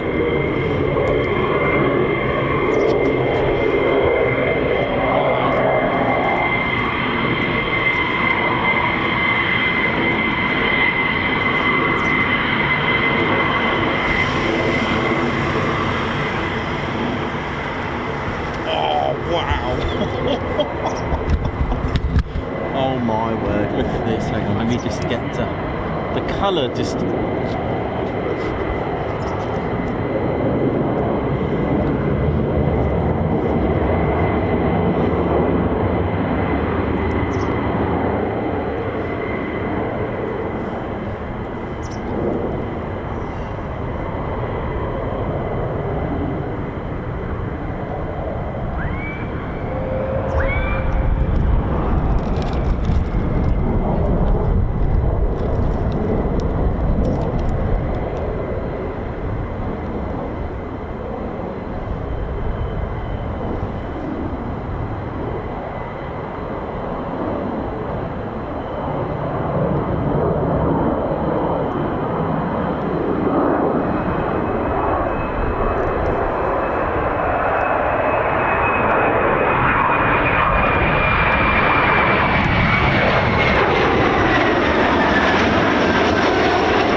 To be a bit of a dream today here at the moment. It's looking absolutely fabulous, darling. Wow.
incredible colours, and with this departure imminent, here we go.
Here we go.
They're doing it. I don't think we're going home today.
Oh, someone asked about the plough. Look at this.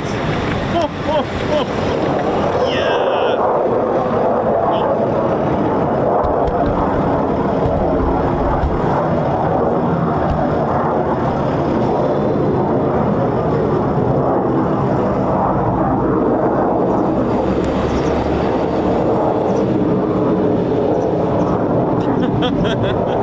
That's gonna shove some snow out the way.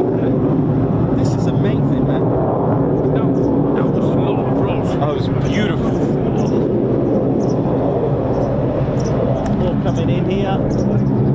Still got a bit more sun. Just 1 minute left. Oh, what? Is that more? F-35's taxiing. Did somebody say just we stay here overnight? I think I'm gonna have to. Yeah, no, it looks like I may need to get a takeaway. I think here. Looks like it's pizza time for me. I think. Oh my word. Yeah, it looks like I don't think I'm coming home tonight. Who was it? Roger Miller. I ain't coming home tonight. I ain't coming home tonight. Did the believe wrong? Yes. Rest in peace, the late Roger Miller, legendary country artist. Bless him.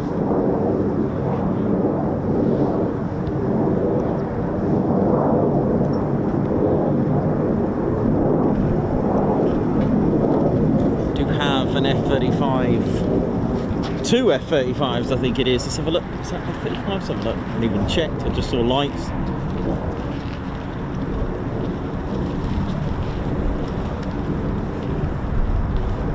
No, F-15s, here we go.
This is absolutely. I mean, look at the colours, man.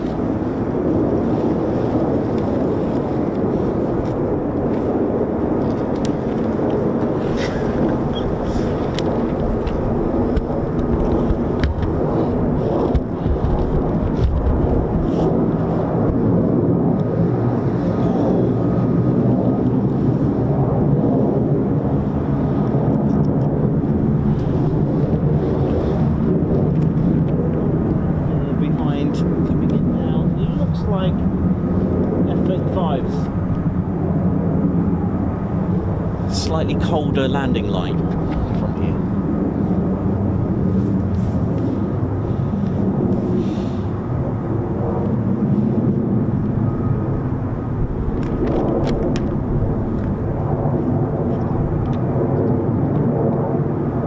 Jay Borton, thank you very much. Okay, let's see what we're going to get here.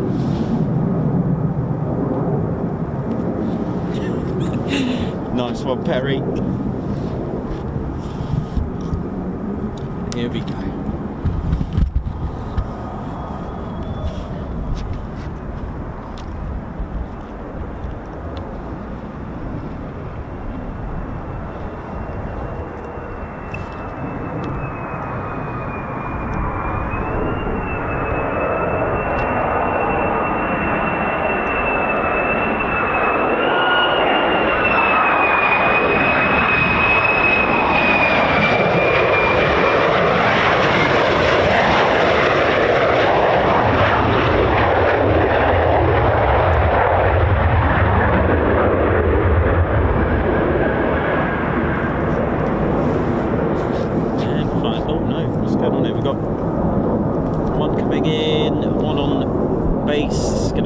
What's going to happen here?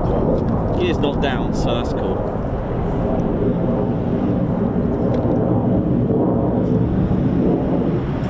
Sorry about the wobble, but I am frozen. This will be it for today, I think.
Over there. You're just chasing around. Cool, isn't it?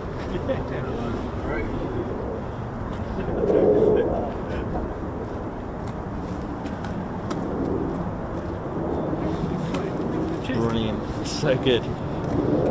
Just enjoy the colours. Look at that.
We're going to a couple of get the last few remaining guards marches on the show, and if we're allowed to, we'll call it a day.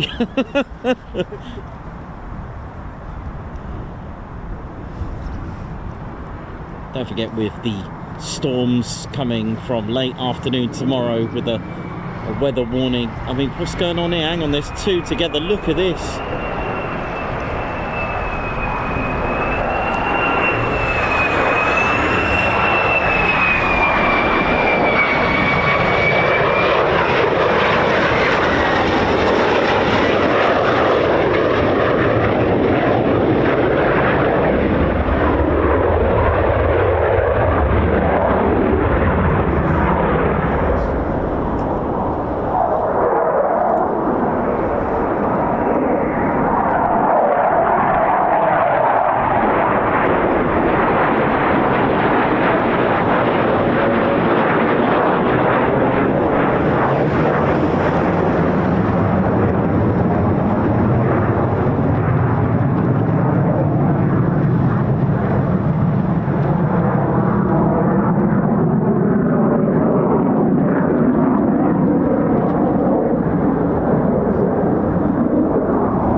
Done just yet.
Not. There's more. What's this guy doing? Oh.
To secretly want them to go round and round in your head, definitely. If you think like that, you're fine, you're with me on that one.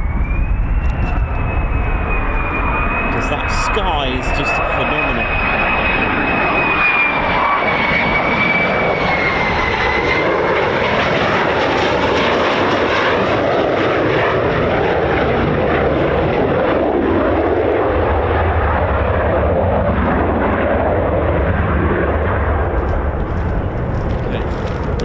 That could be it just for 5 minutes while we finish.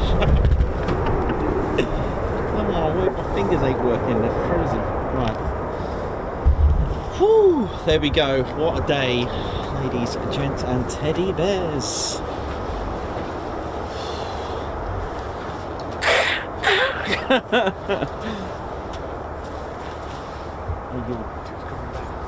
What? Two of them's coming back. I'm joking. Yeah. There are 2 more coming into land.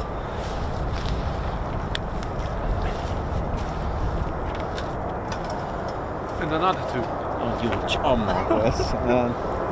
Don't think we're going home because there's 4. It says no overnight stay, but yeah. Oh, I'm gonna have to go and order a pizza and get it here.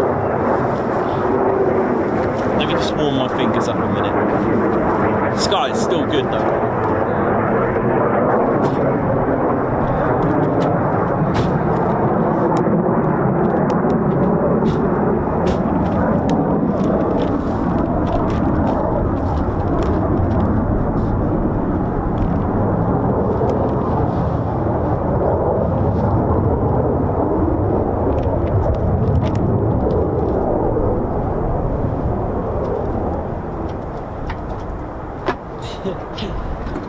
Haworth, yeah, I am frozen, but it's fine, we're good.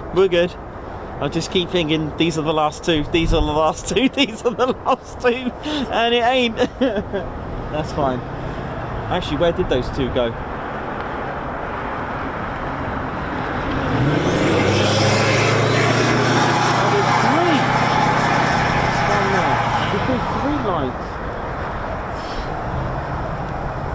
And the other 2 have gone missing.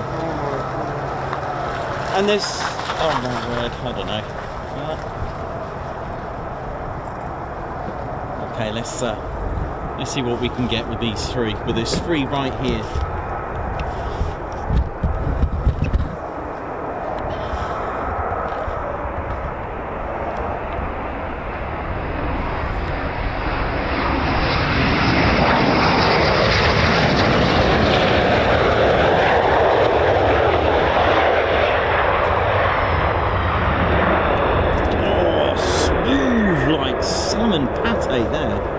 Beautiful.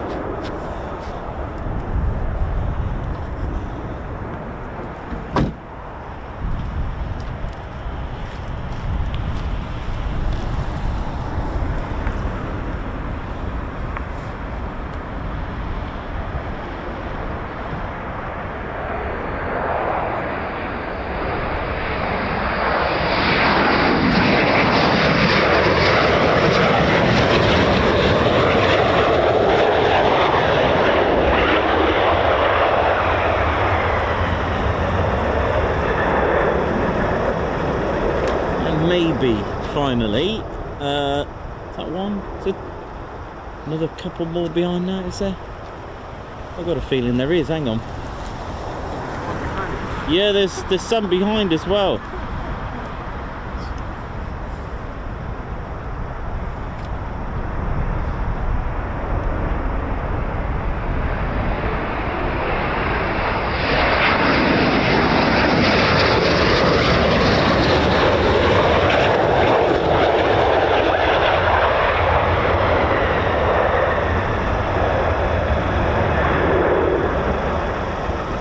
See a couple of lights just behind. Yes, 1, 2.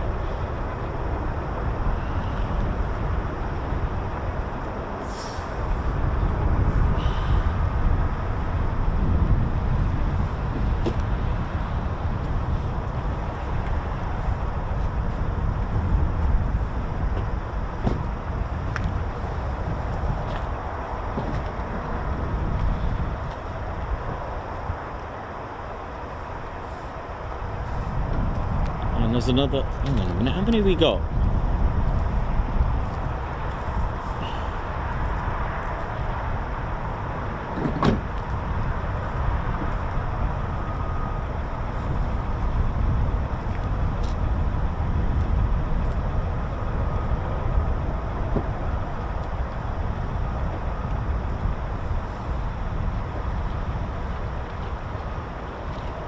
Well, this might make up for Friday as the weather is not great and we will be revising Friday's weather.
For now. For now.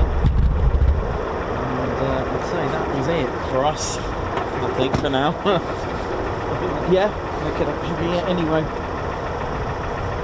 You hear the well, what a day it's been. great day.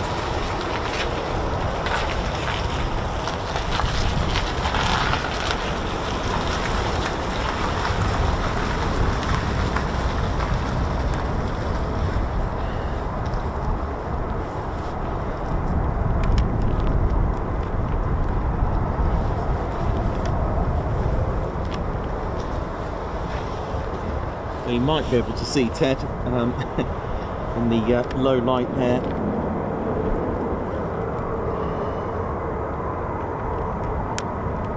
Aspen, Guards March to Aspen for a warm beverage. This has been amazing. Guards March, thank you so much for that. That's very kind of you, man. Thank you, our fellow Spanner Flight, and also Mayhem Marshy as well, another fellow Spanner Flight for Ted and Nikos. Just a magical day. Thanks, guys. Bless your heart, Mayhem Marshy. Martin, thank you, man. Alex Raven, super chat there. Guards March to you. Thanks for braving the cold, Nikos. Absolute legend. You're most welcome. Jay Borton as well, Guards March. Thanks for the super chat, Ted, Nikos and crew. Thank you for an amazing stream. Thank you so much. Kilo Sierra as well, Guards March. Thanks for the super sticker. Also, Nigel Hales, high five. Thank you for joining the Ted Coningsby Squadron. A Guards March there to you. And Kev Howard, how you doing? 14 months membership. Oh yeah, thanks, man. Also, Eagle 8296, Happy New Year, Nico and Ted. Here's to a great 2026. You too, thank you so much. Guards March, thank you for the super. High five for that. Captain A, 34 months, Spanner Flight 2026 is going to be a great year with the TCS. Absolutely, totally. Uh-oh, God, beret down, beret down, beret down. The first of the year, and it's landed nicely.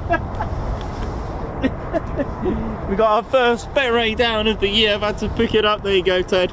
Yeah, mate. I think that's the first of the year.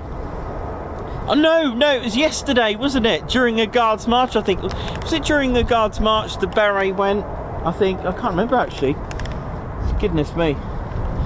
Oh dear. Right. Okay. That's pretty much us done and dusted. Ladies, gents, and teddy bears.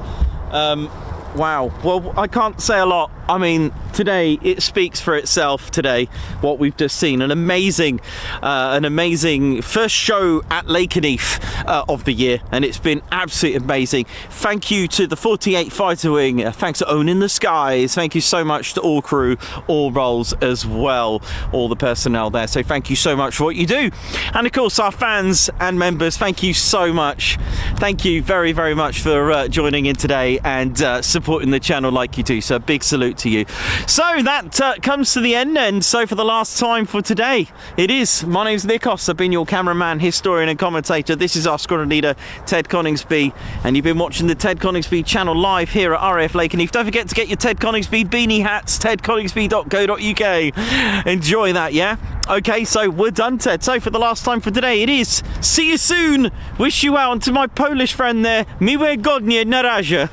Hey! Why?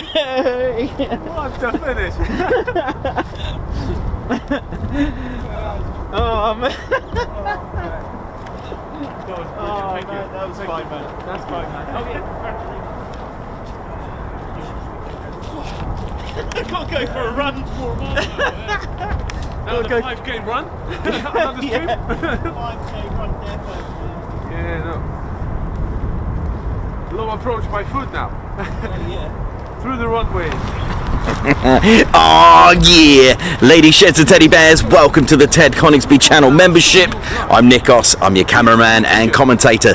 This is our squadron leader, Ted Coningsby. Just want to say a massive thank you to all our members. Guns up and oh yeah! Take it away, Ted.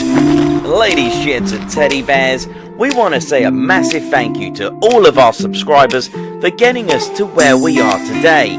We have gone all over the country, from as far as Lossiemouth to Bryce Norton, and military areas such as air weapons ranges, low flying areas, heritage centres and special flights for TED 2. We cannot do this without your support, and your support will be rewarded. You can now join the Ted Coningsby Squadron and help fund the channel to get us around the country and provide us with the funds for equipment to bring you better content too.